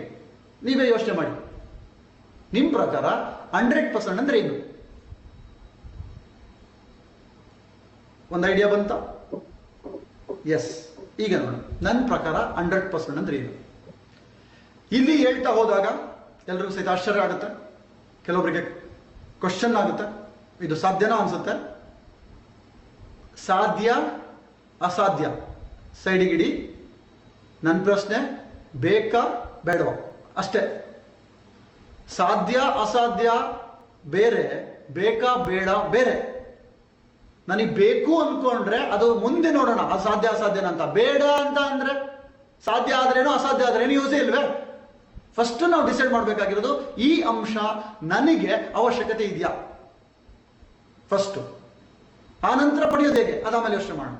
ಈಗ ನೋಡೋಣ, ಐಶ್ವರ್ಯದಲ್ಲಿ 100% ಅಂದ್ರೆ ನನ್ನ ಪ್ರಕಾರ ಮೊದಲನೇದಾಗಿ ಪ್ರತಿ ತಿಂಗಳು ಕನಿಷ್ಠ 1 ಲಕ್ಷದಿಂದ 1 ಕೋಟಿಗೂ ಮೀರಿ ಸಂಪಾದನೆ ಮಾಡೋದು. ಪ್ರತಿ ತಿಂಗಳು ಒಬ್ಬ ವ್ಯಕ್ತಿ ಜೀವನ ಪರ್ಯಂತ ಅಲ್ಲ, ಎವ್ರಿ ಮಂತ್ ಮಿನಿಮಮ್ 1 ಲಕ್ಷ ಇರ್ಬೋದು, 10 ಲಕ್ಷ ಇರ್ಬೋದು, 1 ಕೋಟಿಗೂ ಮೀರಿ ಸಂಪಾದನೆ ಮಾಡೋದು ಅಂತ ಹೇಳ್ತೀನಿ. ಇದು ನನ್ನ ಪ್ರಕಾರ. ನೀವು ಸೆಲೆಕ್ಟ್ ಮಾಡ್ಕೊಳ್ಳಿ, ನಿಮ್ಮ ಪ್ರಕಾರ ನಿಮಗೆಷ್ಟು ಅವಶ್ಯಕತೆ ಇದೆ ಅನ್ಸುತ್ತೆ. ನಿಮಗೆ ಕೆಲವರಿಗೆ 10,000 ಇರ್ಬೋದು, 50,000 ಇರ್ಬೋದು. ಈಗ ಕೆಲವರು ಹೇಳ್ತಾರೆ, ಅಯ್ಯೋ ನನಗೆ ಸಾಕಷ್ಟು ಸಾಲ ಇದೆಯಪ್ಪ, ಫಸ್ಟ್ ಅರ್ಜೆಂಟಾಗಿ 50,000 ಬಂದ್ರೆ ಸಾಕು. ದಟ್ ಇಸ್ ಓಕೆ, ನೀವೇ ಸೆಲೆಕ್ಟ್ ಮಾಡ್ಕೊಳ್ಳಿ. ಆದ್ರೆ 100% ನಾವು ಟಾರ್ಗೆಟ್ ಇಡಬೇಕಾ ಬೇಡ? 100% ಅಂದ್ರೆ ಏನು ನಿಮ್ ಪ್ರಕಾರ? ಫಸ್ಟ್ ಅದು ಡಿಸೈಡ್ ಮಾಡ್ಬೇಕಲ್ವಾ? ಇದು ಒಂದು ಪಾರ್ಟ್. ಇದರಲ್ಲಿ 3 ಪಾರ್ಟ್ ಇದೆ. 3 ಪಾರ್ಟ್ ಇದರಲ್ಲಿ. ಇದು ಫುಲ್ 100% ಅಲ್ಲ, ಇನ್ನ 2 ಪಾರ್ಟ್ ಕೊಡ್ತೀನಿ. ಇದನ್ನು ನೀವು ನಂಬಕ್ಕಾಗೋದಿಲ್ಲ, ಆಶ್ಚರ್ಯ ಆಗುತ್ತೆ. ಎರಡನೇದು ಏನ್ ಗೊತ್ತಾ? ತಲೆಮಾರುಗಳಿಗೆ ಬರುವ ಆದಾಯ. 1 ಲಕ್ಷ ಅಥವಾ 1 ಕೋಟಿ ಬರೀ ನನಗಷ್ಟೇ ಅಲ್ಲ, ನಾನು ಇಲ್ದೇ ಇದ್ರು ನನ್ನ ತಲೆಮಾರುಗಳಿಗೆ, ಮಗ ಮೊಮ್ಮಕ್ಕಳಿಗೆ ಬರ್ಬೇಕು. ಆಶ್ಚರ್ಯ ಅನ್ಸುತ್ತಲ್ವಾ? ಶಾಕ್ ಆಗುತ್ತಲ್ವಾ? ಇದೆಲ್ಲ ಸಾಧ್ಯನಾ? ಯೋಚನೆ ಕೂಡ ಮಾಡೋಕ್ಕಾಗಿರಲ್ಲ ನಾವಲ್ವಾ? ಅಗೈನ್ ಇಲ್ಲಿ ಸಾಧ್ಯ ಅಸಾಧ್ಯ ಯೋಚನೆ ಮಾಡೋದು ಬೇಡ, ನನಗೆ ಅವಶ್ಯಕತೆ ಇದೆಯಾ ಇಲ್ವಾ ಅಷ್ಟೇ ನಾನು ನೋಡೋಣ. ಮುಂದಿನ ಅಂಶ ಕೇಳಿದ್ರೆ ಡೆಫಿನೆಟ್ಲಿ ತುಂಬಾ ಜನ ಹೇಳಿದಾರೆ ನನಗೆ, ನೀವೀಗ ಹೇಳ್ತೀರಾ ಓ ಇವ್ರಿಗೆ ಹುಚ್ಚಿಡ್ದಿದೆ ಅಂತ. ನೋಡ್ತೀರಾ ಅದೇನು ಅಂದ್ರೆ ಕೆಲಸ ಮಾಡದೆ ಪ್ರತಿ ತಿಂಗಳು 1 ಲಕ್ಷ ಅಥವಾ 1 ಕೋಟಿ ತಲೆಮಾರುಗಳಿಗೂ ಕೆಲಸ ಮಾಡ್ದಲೇ ಬರ್ಬೇಕು. ಹಂಗಂತ ಇವತ್ತಿಂದನೇ ಅಲ್ಲ, ಸಾರಿ ಫ್ರೆಂಡ್ಸ್, ಕೆಲವು ವರ್ಷ ವರ್ಕ್ ಮಾಡಿ ನಂತರ ಕೆಲಸ ಮಾಡದಿದ್ರು ಬರ್ಬೇಕು. ಅದು ನನ್ನ ಪ್ರಕಾರ ಕಂಪ್ಲೀಟ್ 100% ಒಂದು ವೃತ್ತಿನಲ್ಲಿ, ಒಂದು ಐಶ್ವರ್ಯದಲ್ಲಿ ಅಂತ ಹೇಳ್ತೀನಿ ಫ್ರೆಂಡ್ಸ್. ಈಗ ಯೋಚನೆ ಮಾಡಿ. ಈಗ ಅನ್ಸುತ್ತೆ ಕೆಲವೊಬ್ಬರಿಗೆ ಇವೆಲ್ಲ ಸಾಧ್ಯ ಇಲ್ಲ. ತಲೆಮಾರುಗಳಿಗೆ ಹಂಗಿದ್ರೆ ನನ್ನ ಮಗ ಏನ್ ಮಾಡ್ತಾನೆ, ಮಗನ ನಾನು ಸೋಂಬೇರಿ ಮಾಡ್ತೀನಿ, ಮಗನ ಹಾಳು ಮಾಡ್ತೀನಿ, ಮಕ್ಕಳಿಗೆ ನಾವು ದುಡ್ಡು ಮಾಡಿ ಕೊಡಬಾರ್ದು, ಇವೆಲ್ಲವೂ ಕೆಲವೊಂದು ನಮ್ಮಲ್ಲಿ ಸೆಂಟೆನ್ಸ್ಗಳು ಕಿವಿ ಕೇಳಿಸ್ಕೊಂಡಿರ್ತೀವಿ. ಅದು ಒಂದೇ ಆಂಗಲ್ ಅಲ್ಲಿ ಓಕೆ. ಬಟ್ ನಾನು ಹೇಳ್ತಾ ಇರೋದು, ನೀವು ಕೋಟಿ ಕೋಟಿ ಸಂಪಾದನೆ ಮಾಡ್ತಿದ್ರೆ ಮಗನು ಯಾಕೆ ಹೊಟ್ಟೆಪಾಡಿ ವರ್ಕ್ ಮಾಡಬೇಕು ಅಂತ ಅನ್ಕೊಳ್ತೀರಾ? ನಾನು ಲೈವ್ ಪ್ರೋಗ್ರಾಮ್ ಮಾಡ್ತಿರ್ಬೇಕಾದ್ರೆ ಈ ಪ್ರಶ್ನೆ ಕೇಳಿದ್ದುಂಟು ಕೆಲವರು ನನಗೆ. ನಾವು ಕೋಟಿ ಸಂಪಾದನೆ ಮಾಡಿದ್ರೆ ಮಕ್ಳು ಏನ್ ಮಾಡ್ಬೇಕಂತ. ಯಾಕೆ ಮಗ್ಗ ನೀವು 1 ಕೋಟಿ ಸಂಪಾದನೆ ಮಾಡ್ತಿದ್ರೆ ಅವನು ದುಡಿಯೋದಕ್ಕೆ ಯಾಕೆ ವರ್ಕ್ ಮಾಡಬೇಕು? ದುಡಿಮೆಗೆ ಯಾಕೆ ಕೆಲಸ ಮಾಡಬೇಕು? ಈ ಪ್ರಪಂಚದಲ್ಲಿ ಏನೆಲ್ಲ ಮಾಡ್ಬೋದು ನಿಮ್ಮ ಮಕ್ಕಳು. ನಿಮ್ಗೆ ಆಲ್ರೆಡಿ 1 ಕೋಟಿ ಇನ್ಕಮ್ ಬರ್ತಿದ್ರೆ, 1 ಲಕ್ಷ ಇನ್ಕಮ್ ಬರ್ತಿದ್ರೆ, ಓಕೆ 1 ಲಕ್ಷ ಬಂದ್ರೆ ಮಕ್ಕಳು ಮಾಡ್ಬೇಕಾದ್ರೆ, ಕೋಟಿ ಕೋಟಿ ಇನ್ಕಮ್ ಬರ್ತಿದ್ರೆ ಮಕ್ಕಳ ಕೆಲಸ ಮಾಡಬೇಕು? ಅವ್ರು ಇನ್ನೇನೆಲ್ಲ ಸಾಧನೆ ಮಾಡ್ಬೋದು, ಏನೆಲ್ಲ ಕಾಂಟ್ರಿಬ್ಯೂಷನ್ ಮಾಡ್ಬೋದು, ಏನೆಲ್ಲ ಇನ್ನೋವೇಷನ್ ಮಾಡ್ಬೋದು. ಇವತ್ತೇನ್ ಮಾಡ್ತಿದೀವಿ ನಮ್ಮ ಮಕ್ಕಳನ್ನ? ಎಲ್ಲರಿಗೂ ಫೋಕಸ್ ಮಾಡ್ತಿರೋದು ಚೆನ್ನಾಗಿ ಓದು, ಚೆನ್ನಾಗಿ ಓದು, ಚೆನ್ನಾಗಿ ಓದು. ಏನಕ್ಕೆ? 1 ಕೆಲಸ ಗಿಟ್ಸ್ಕೊ, 1 ಲಕ್ಷ ಸ್ಯಾಲರಿ ತಗೋ, 1 ಮನೆ ಕಟ್ಟು, ದಟ್ಸ್ ಆಲ್. ಇದನ್ನೇ ನಾವು ತುಂಬ್ತಿದೀವಲ್ವಾ? ಅದೇ ನಾವೆಲ್ಲರೂ ಚೆನ್ನಾಗಿ ಆಲ್ರೆಡಿ ಸಂಪಾದನೆ ಮಾಡಿದ್ರೆ ಮಕ್ಳಿಗೆ ಏನ್ ಹೇಳ್ಬೋದು, ನಿನಗೆ ಏನ್ ತೋಚುತ್ತೋ ಅದನ್ನ ಮಾಡು, ಇಡೀ ಪ್ರಪಂಚಕ್ಕೆ ಏನೆಲ್ಲ ಕೊಡುಗೆ ಕೊಡೋಣ ಅಂತ ನಾವು ಹಿಂಗೆ ಯೋಚನೆ ಮಾಡ್ಬೋದು ತಾನೆ, ಹಿಂಗೆ ಹೇಳ್ಬೋದು ತಾನೆ. ಆ ಬೀಜ ಹಾಕಿದೀವ ನಾವು. ಇನ್ನು ಹುಡ್ತಿದ್ದಂಗೆ ನೀನು ಇಂಜಿನಿಯರ್ ಆಗು, ನೀನು ಡಾಕ್ಟರ್ ಆಗು ಅಂತ ಹೇಳ್ಬಿಡ್ತೀವಿ. ಯಾಕೆ? ನಿನ್ನ ಕಾಲದಲ್ಲಿ ನೀನು ನಿಂತ್ಕೋ, ಅದೊಂದು ನಾವು ಫೀಡ್ ಮಾಡಿದ್ದೀವಿ. ನನಗೆ ನೀನು ಭಾರ ಆಗಬಾರ್ದು, ಇದನ್ನೇ ನಾವು ಫೀಡ್ ಮಾಡ್ಕೊಂಡು ಬಂದಿದ್ದೀವಿ ಫ್ರೆಂಡ್ಸ್. ಆದ್ರೆ ಈ ಒಂದು ಆಂಗಲ್ ಅಲ್ಲಿ ನೋಡ್ಬೋದಾ, ಈಗ ಈ ಎಲ್ಲಾ ಪ್ರಶ್ನೆ ಇದು ಸಾಧ್ಯ ಅಸಾಧ್ಯ ಅನ್ನೋದಕ್ಕೆ ಯಾಕೆ ಆಗ್ತಿಲ್ಲ, ಯಾಕೆ ಯೋಚನೆ ಮಾಡ್ತಿಲ್ಲ ನಾವು? ಹೆಂಗ್ ಸಾಧ್ಯ ಇದು? ಇದ್ರ ಬಗ್ಗೆ ಸ್ವಲ್ಪ ಯೋಚನೆ ಮಾಡೋಣ. ಕೆಲವೊಬ್ಬರಿಗೆ ಹಣದ ಬಗ್ಗೆ ಆಸಕ್ತಿ ಇಲ್ದಲೇ ಇರ್ಬೋದು. ಇಲ್ಲಿ ಕೆಲವರು ಬಿಸ್ನೆಸ್ ಮಾಡ್ತಿರ್ಬೋದು ಅಥವಾ ಕೆಲಸ ಮಾಡ್ತಿರ್ಬೋದು. ಹಣ ಕೆಲವರಿಗೆ ಒಂದು ಮಿತ್ತಿದೆ, ದುಡ್ಡು ಎಲ್ಲಾದ್ರೂ ಹಾಳು ಮಾಡುತ್ತೆ, ದುಡ್ಡು ಕೆಡಿಸ್ಬಿಡುತ್ತೆ ಎಲ್ಲದುವೆ. ಇದೆಲ್ಲದೂ ಸಹಿತ ನಾನು ಅಂದ್ಕೊಂಡಿರೋದು ಎಲ್ಲೋ ಒಂದ್ ಕಡೆ ಆಗಿರುತ್ತೆ, ಅದನ್ನೇ ಹಂಗೆ ನೋಡಿರ್ತೀವಿ. ಅದ್ರಲ್ಲಿರ್ತಕ್ಕಂಥ ಬೆಸ್ಟ್ ನಾನು ನೋಡಿರೋದಿಲ್ಲ. ಯಾರಿಗೆ ಇದು ಬೇಡವೇ ಬೇಡ ಅಂತ ನೀವು ಬಿಲ್ಕುಲ್ ಡಿಸೈಡ್ ಮಾಡಿದ್ದೀರಾ, ದಟ್ಸ್ ಓಕೆ. ಅದನ್ನ ಸೈಡಿಗೆ ಇಟ್ಟು ನಿಮ್ದೇನಾದ್ರು ನಿಮ್ ಪ್ರೊಫೆಷನಲ್ ಹಾಕೊಳ್ಳಿ. ಈ ಒಂದು ಹಣದ ಬದಲು ನಿಮ್ ಕರಿಯರ್ ಅಲ್ಲಿ ನೀವೇನ್ ಆಗ್ಬೇಕು ಅಂತಿದ್ದೀರಾ ಅದು ಹಾಕೊಳ್ಳಿ. ಆದ್ರೆ ಇಲ್ಲಿ ಈಗ ಕೊಡೋ ಎಕ್ಸಾಂಪಲ್ ಏನಿದೆ, ಈ 6 ಸಬ್ಜೆಕ್ಟ್ ಅಲ್ಲಿ ಇದೇ ತರ ನೀವು ಅನ್ಬಿಲಿಯಬಲ್, ನೀವು ಯೋಚನೆ ಕೂಡ ಮಾಡಕ್ಕಾಗಲ್ಲ ಅಂತ ಒಂದು ವಿಷಯಗಳನ್ನ ನಾವು ಇಲ್ಲಿ ಹೇಳ್ತಾ ಹೋಗ್ತೀವಿ. ಈ ಒಂದು ಟೆಕ್ನಾಲಜಿ ಪ್ರಕಾರ ನೀವು ನಂಬಕ್ಕೆ ಆಗೋದಿಲ್ಲ. ಇದೆಲ್ಲ ಅಸಾಧ್ಯ ಅಂತಾನೆ ಹೇಳ್ತೀರಾ ಫಸ್ಟ್. ನನಗೂ ಸಹ ಈ ಒಂದು ಜ್ಞಾನ ತಗೊಳಕ್ಕಿನ ಮೊದಲು ಇದೆಲ್ಲ ಅಸಾಧ್ಯ ಅಂತಾನೆ ಆಗಿತ್ತು. ಬಟ್ ಇವತ್ತು ಇದೆಲ್ಲದನ್ನು ಸಹಿತ ನಾವು ಪಡಿತಾ ಇದ್ದೀವಿ, ನಾನು ಮಾಡ್ತಾ ಇದ್ದೀನಿ. ನಮ್ಮ ಟೀಮಲ್ಲಿ ಸಾಕಷ್ಟು ಜನ ಮಾಡ್ತಿದ್ದಾರೆ, ಇಡೀ ಪ್ರಪಂಚದಲ್ಲಿ ಸಾಕಷ್ಟು ಜನ ಇದ್ದಾರೆ. ಯಾಕೆ ಇವತ್ತು ಪ್ರಪಂಚದಾದ್ಯಂತ ಬೇರೆ ಬೇರೆ ರಂಗದಲ್ಲಿ ಇದೆಲ್ಲ ಸಂಪಾದನೆ ಮಾಡ್ತಿಲ್ವಾ? ಕೋಟಿಗಟ್ಟಲೆ ಸಂಪಾದನೆ ಮಾಡ್ತಿಲ್ವಾ? ತಲೆಮಾರುಗಳಿಗೆ ಬರೋರು ಸಂಪಾದನೆ ಮಾಡಿಲ್ವಾ? ಎಷ್ಟು ಬಿಸ್ನೆಸ್ ಇಲ್ಲ. ಆದ್ರೆ ಪ್ರಶ್ನೆ ಇಲ್ಲಿ ನಾನು ಅದು ಬೇಕು ಅಂತ ಯೋಚನೆ ಮಾಡಿದ್ದೀನ ಅಂತ. ಈಗ ಇದಕ್ಕೊಂದು ಎಕ್ಸಾಂಪಲ್ ಕೊಡ್ತೀನಿ ನಾನು. ಯಾಕೆ ನಾವು ಇಷ್ಟು ಸಂಪಾದನೆ ಮಾಡಕ್ಕಾಗ್ತಿಲ್ಲ, ಯಾಕೆ ಮಾಡ್ತಿಲ್ಲ, ಹೆಂಗ್ ಸಂಪಾದನೆ ಮಾಡ್ತೀವಿ ನಾವು? ನಾನು ಇಂಟ್ರೊಡಕ್ಷನ್ ಹೇಳಿದ್ದೆ ನಿಮಗೆ, ಯಾಕೆ ನಾನು ಶ್ರೀಮಂತರಾಗಿಲ್ಲ ಅದಕ್ಕೆ ಕಾರಣ ಹುಡುಕಬೇಕು ಅಂತ. ನನ್ನ ಪ್ರಾಬ್ಲಮ್ಗಳಿಗೆ ಏನು ನಿಜವಾದ ಕಾರಣ ಏನು ಅದನ್ನು ಕೊಡ್ತೀನಿ ಅಂತ ಹೇಳಿದ್ದೆ ನಾನು. ಇಲ್ಲೇ ಕೊಡ್ತಾ ಇದ್ದೀನಿ, ಕೇಳಿಸ್ಕೊಳ್ಳಿ. ಒಂದೊಂದಾಗಿ ಕೊಡ್ತಾ ಹೋಗ್ತೀನಿ. ನಿಮಗೆ ಒಂದು ಎಕ್ಸಾಂಪಲ್ ಕೊಡ್ತೀನಿ ನಾನು ನಿಮಗೆ. ಎಷ್ಟು ಜನ ಅಗೇನ್ SLC ಎಕ್ಸಾಂಪಲ್ ತಗೊಳ್ತೀನಿ. SLC ನನ್ನ ಫೇವ್ರೇಟ್, ಯಾಕಂದ್ರೆ ಅದು ಲೈಫಲ್ಲಿ ಒಂದು ಮೇಜರ್ ಟರ್ನಿಂಗ್ ಪಾಯಿಂಟ್. ಅದೇ ತರ ಈಗ ಒಂದು SLC ಎಕ್ಸಾಂಪಲ್ ಕೊಡ್ತೀನಿ ನಾನು ಇವಾಗ. ಈಗ ಹೇಳಿ, SSLC ಮಾರ್ಕ್ಸ್ ಎಷ್ಟು? ಕೇಳಬೇಡಿ ಸ್ವಾಮಿ ಅಂತೀರ ಕೆಲವೊಬ್ರು, ಐನೋ. ಆದ್ರೆ ಎಷ್ಟಿದೆ ಹೇಳಿ? ಕೆಲವರು ಫೇಲ್ ಆಗಿರ್ಬೋದು, ಕೆಲವರು ಪಾಸ್, ಕೆಲವರು ಫಸ್ಟ್ ಕ್ಲಾಸ್, ಕೆಲವರು ಹೈ ಸ್ಕೋರ್ ಮಾಡಿರ್ಬೋದು. ಎಷ್ಟು ಬರುತ್ತೆ ಅಂತ ಎಕ್ಸಾಮ್ ಬರ್ದಿದ್ರಿ? ಗೊತ್ತಾಯ್ತಲ್ವಾ? ನಿಮ್ಗೆಲ್ಲ ಸಿಕ್ತೀಗ ಸ್ಕೋರು. ಎಸ್, ಎಲ್ಲರೂ ಏನೇನು ಅನ್ಕೊಂಡಿದ್ರಿ? 50 ಬರುತ್ತೆ ಅನ್ಕೊಂಡಿದ್ರಿ, 40 ಬಂತು. 60 ಬರುತ್ತೆ ಅನ್ಕೊಂಡಿದ್ರಿ, 50 ಮೇಲೆ ಬಂತು. 80 ಬರುತ್ತೆ ಅನ್ಕೊಂಡಿದ್ವಿ, 70 ಬಂತು. Yes or no? ಎಲ್ಲರದು ಆವರೇಜ್ ಹೀಗೆ ಇರುತ್ತೆ. 100 ಬರುತ್ತೆ ಅನ್ಕೊಂಡಿದ್ದೆ, 90 ಬಂತು, 95 ಬಂತು. ಇದು ಎಲ್ಲರದು. ನಾನು ಯಾವ ರೀತಿ ಎಕ್ಸಾಮ್ ಬರ್ದಿರ್ತೀನಿ ಅದರ ಹತ್ರ ನಾನು ಸ್ಕೋರ್ ಮಾಡಿರ್ತೀನಿ. ಈಗ ಪ್ರಶ್ನೆ, ಈಗ ನೀವೇ ಯೋಚನೆ ಮಾಡಿ, ಯಾಕೆ ನಾನು ಸಂಪಾದನೆ ಮಾಡ್ತಿಲ್ಲ ಅನ್ನೋದಕ್ಕೆ ನೀವೇ ರೀಸನ್ ಏನು? ಯಾಕೆ ನಾನು ಹಣ ಸಂಪಾದನೆ ಮಾಡಿಲ್ಲ? ಯಾಕೆ ನಾನು ಲಕ್ಷ ಕೋಟಿಗಳೆಲ್ಲ ಯೋಚನೆ ಮಾಡ್ತಿಲ್ಲ? ಯಾಕೆ ಬರ್ತಿಲ್ಲ ಅದು? ಅದಕ್ಕೆ ಕಾರಣ ನೀವು ಎಕ್ಸಾಮ್ ಅಲ್ಲಿ ಹೇಗೆ ಎಷ್ಟು ಪರ್ಸೆಂಟೇಜ್ ಮಾರ್ಕ್ಸ್ ಟಾರ್ಗೆಟ್ ಇಟ್ಕೊಂಡು ವರ್ಕ್ ಮಾಡಿದ್ರಿ. ಇದಕ್ಕೊಂದು ನಾನು ಡೈರೆಕ್ಟ್ ಒಂದು ಪ್ರಶ್ನೆ ಕೇಳ್ತೀನಿ. ಯಾರೆಲ್ಲ 30, 40, 50 ಮಾರ್ಕ್ಸ್ ಮಾಡಿದಿರಲ್ವಾ, ನೀವು ಯಾವತ್ತಾದ್ರೂ ನೀವು ನನಗೆ 100% ಮಾರ್ಕ್ಸ್ ಬರಲೇಬೇಕು ಅಂತ ಓದಿದ್ರಾ? ಕೆಲವ್ರು ಹೇಳ್ತಾರೆ ಚಾನ್ಸೇ ಇಲ್ಲ, ಅದು ನಮ್ಮ ಕ್ಯಾಸ್ಟ್ಗೆ ಸಂಬಂಧ ಇಲ್ಲ, ಅದೆಲ್ಲ ಹುಡುಗಿರ್ದು. ಕೆಲವು ಹುಡುಗರು ಹೇಳ್ತಾರೆ 90+ ಎಲ್ಲ ಹುಡುಗಿರ್ದು, ನಮ್ದೆಲ್ಲ ಮಜಾ ಮಾಡ್ಕೊಂತಿದ್ವಿ ನಾವು ಅಂತ. ಪ್ರಶ್ನೆ ಒಂದೇ ಫ್ರೆಂಡ್ಸ್, ನಿಮಗೆ 30, 40 ಬಂದಿರೋದು ಯಾಕೆ? ನೀವು ಬರೀ 50 ಟಾರ್ಗೆಟ್ ಇಟ್ಟಿದ್ರಿ. ಅದಕ್ಕೆ ನೀವು ಇವತ್ತು ಯೋಚನೆ ಕೂಡ ಮಾಡಿಲ್ಲ ನನಗೆ 98 ಬೇಕೇ ಬೇಕು, 100 ಬೇಕೇ ಬೇಕು ಅಂತ. Yes or no? ಅದೇ ಇವಾಗ ಯಾರೆಲ್ಲ 90+ ತಗೊಂಡಿರೋ ಇದ್ದೀರಾ ಇವತ್ತು?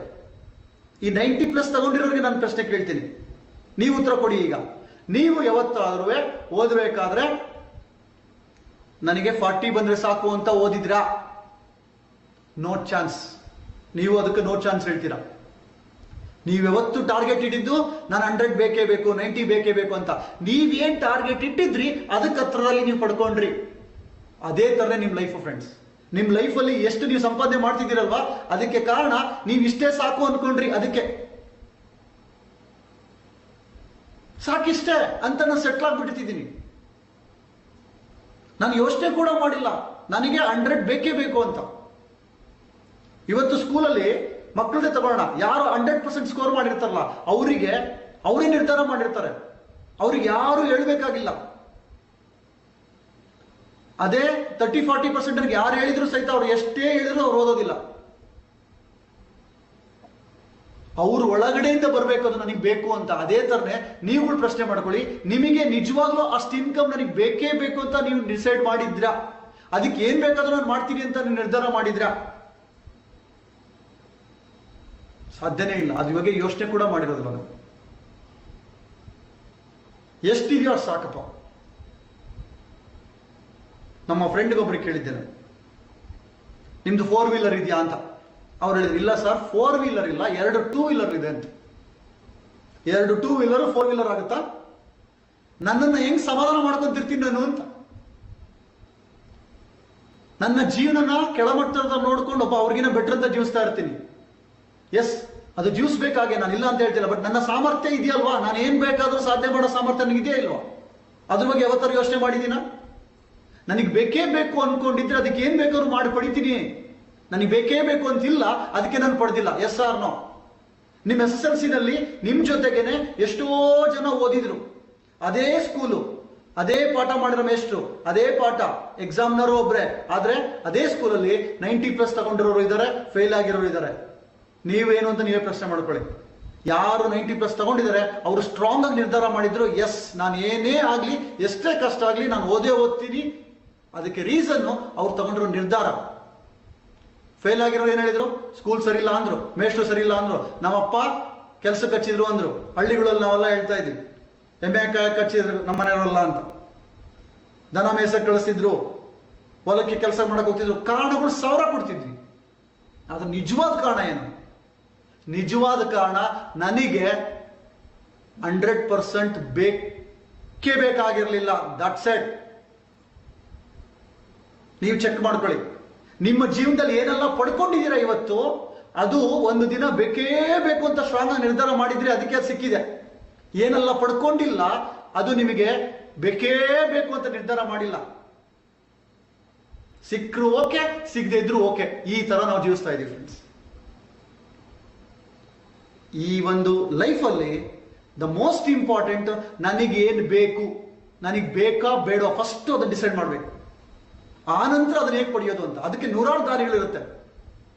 ಇದಕ್ಕೆ ಒಂದೆರಡು ಎಕ್ಸಾಂಪಲ್ ಕೊಡ್ಲಿಕ್ಕೆ ಇಷ್ಟಪಡ್ತೀನಿ ನಾನು. ಬೇಕೇ ಬೇಕು ಅಂತಿದ್ರೆ ಏನ್ ಬೇಕಾದ್ರೂ ಮಾಡ್ತೀವಿ ಅನ್ನೋದಕ್ಕೆ ಜಸ್ಟ್ ಒಂದು ಇಮ್ಯಾಜಿನ್ ಮಾಡ್ಕೊಳ್ಳಿ.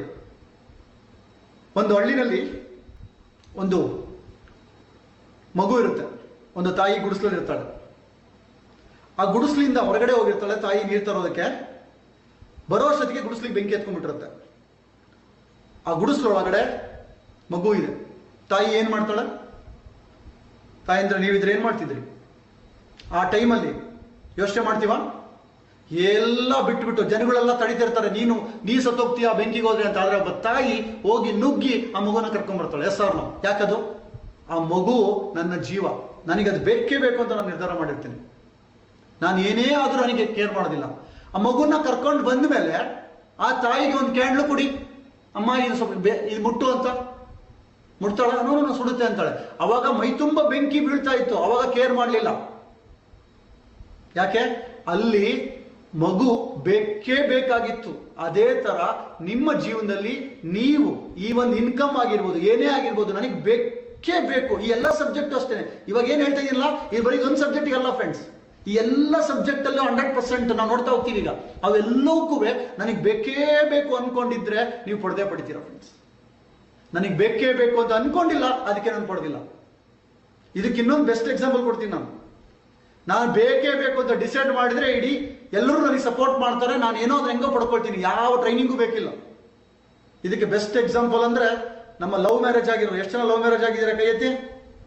ಆಹಾ, ಖುಷಿಯಾಗಿ ಕೈ ಎತ್ತಿ. ಗ್ರೇಟ್. ಲವ್ ಮ್ಯಾರೇಜ್ ಆಗಿರೋರು ಹೇಳಿ, ನಿಮ್ಗೆ ಎಷ್ಟೆಲ್ಲ ಚಾಲೆಂಜಸ್ ಇತ್ತು.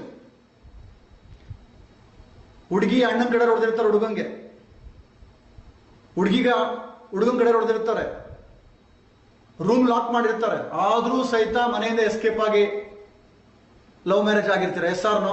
ಮದುವೆ ಆದ್ಮೇಲೆ ಏನ್ ಕತೆ ಅದು ಆಮೇಲೆ ನೋಡೋಣ. ಅಟ್ಲೀಸ್ಟ್ ಮದುವೆ ಆಗೋ ತನಕ ನಾವು ಎಲ್ಲ ಎಫರ್ಟ್ ಹಾಕ್ತೀವಿ ನಾವು. ಯಾಕೆ? ಡಿಸೈಡ್ ಆಗೋಗ್ಬಿಡುತ್ತೆ ನಾನು ಏನೇ ಆಗಲಿ ಮದುವೆ ಆಗ್ತೀನಿ ಅಂತ. Yes or no? ಅವರಿಂದ ಕಲಿಬೇಕಾಗಿರೋದಿದೆ ನಮ್ಮ ಹತ್ರ. ಅವ್ರಿಗೆ ಯಾವ ಟ್ರೈನಿಂಗ್ ಇಲ್ಲ. ಇದು ಬರೀ ಸಿಟಿಲಿ ಅಷ್ಟೇ ಅಲ್ಲ, ಇವತ್ತು ಹಳ್ಳಿನಲ್ಲೂ ಸಹಿತ ಎಕ್ಸಾಂಪಲ್ಸ್ಗಳಿವೆ. ಅವರು ಡಿಸೈಡ್ ಮಾಡಿದ್ರೆ ಮುಗಿದೋಯ್ತು, ಯಾರಿಂದನಾದ್ರು ಸರಿ, ಹೇಗಾದ್ರೂ ಸರಿ. ಯಾಕೆ? ಅಲ್ಲಿ ಸ್ಟ್ರಾಂಗ್ ಇರುತ್ತೆ ಅವ್ರಿಗೆ, ನನಗೆ ಬೇಕೇ ಬೇಕು ಅಂತಕ್ಕಂಥದ್ದು. ಆ ಬೇಕು ಅನ್ನೋದು ಯಾವತ್ತು ಸ್ಟ್ರಾಂಗ್ ಇರುತ್ತೆ, ಅವಾಗ ಆಟೋಮೆಟಿಕ್ಲಿ ಅವರು ಅದರ ಪಡೆದೇ ಪಡಿತಾರೆ. ಇದುವರೆಗೂ ನೀವು ಯಾಕೆ ಏನೂ ಪಡೆದಿಲ್ಲ ಅಂದ್ರೆ ಅದು ನಿಮಗೆ ಬೇಕೇ ಬೇಕಾಗಿಲ್ಲ ಫ್ರೆಂಡ್ಸ್, ದಟ್ಸ್ ಆಲ್. ಈಗ ನೀವು ಡಿಸೈಡ್ ಮಾಡಿ, ಯಾವುದೇ ಒಂದು ಲೈಫಲ್ಲಿ ನನಗೆ ಏನು ಬೇಕು, ಬೇಕಾ, ಬೇಕೇ ಬೇಕಾ, ಇದು ನಾವು ಯೋಚನೆ ಮಾಡಬೇಕಾಗಿದೆ ಫ್ರೆಂಡ್ಸ್. ಈಗ ನೋಡೋಣ, ಇದೇ ತರ ಎಲ್ಲ ಸಬ್ಜೆಕ್ಟಲ್ಲೂ ಸಹಿತ ನನಗೆ ಅವಶ್ಯಕತೆ ಇದೆಯಾ, ನನಗೆ ಬೇಕಾ ಬೇಡವಾ, ಅಷ್ಟೇ ನೋಡ್ತಾ ಹೋಗೋಣ.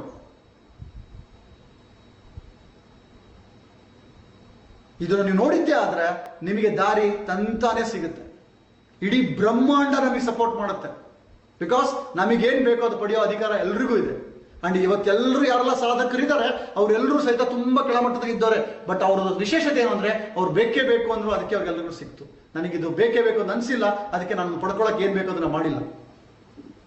ಇದೇ ತರ ಇವಾಗ ಮುಂದಿನ ಒಂದು ಸಬ್ಜೆಕ್ಟ್ ನೋಡೋಣ. ಮುಂದಿನ ಸಬ್ಜೆಕ್ಟ್ ಏನು?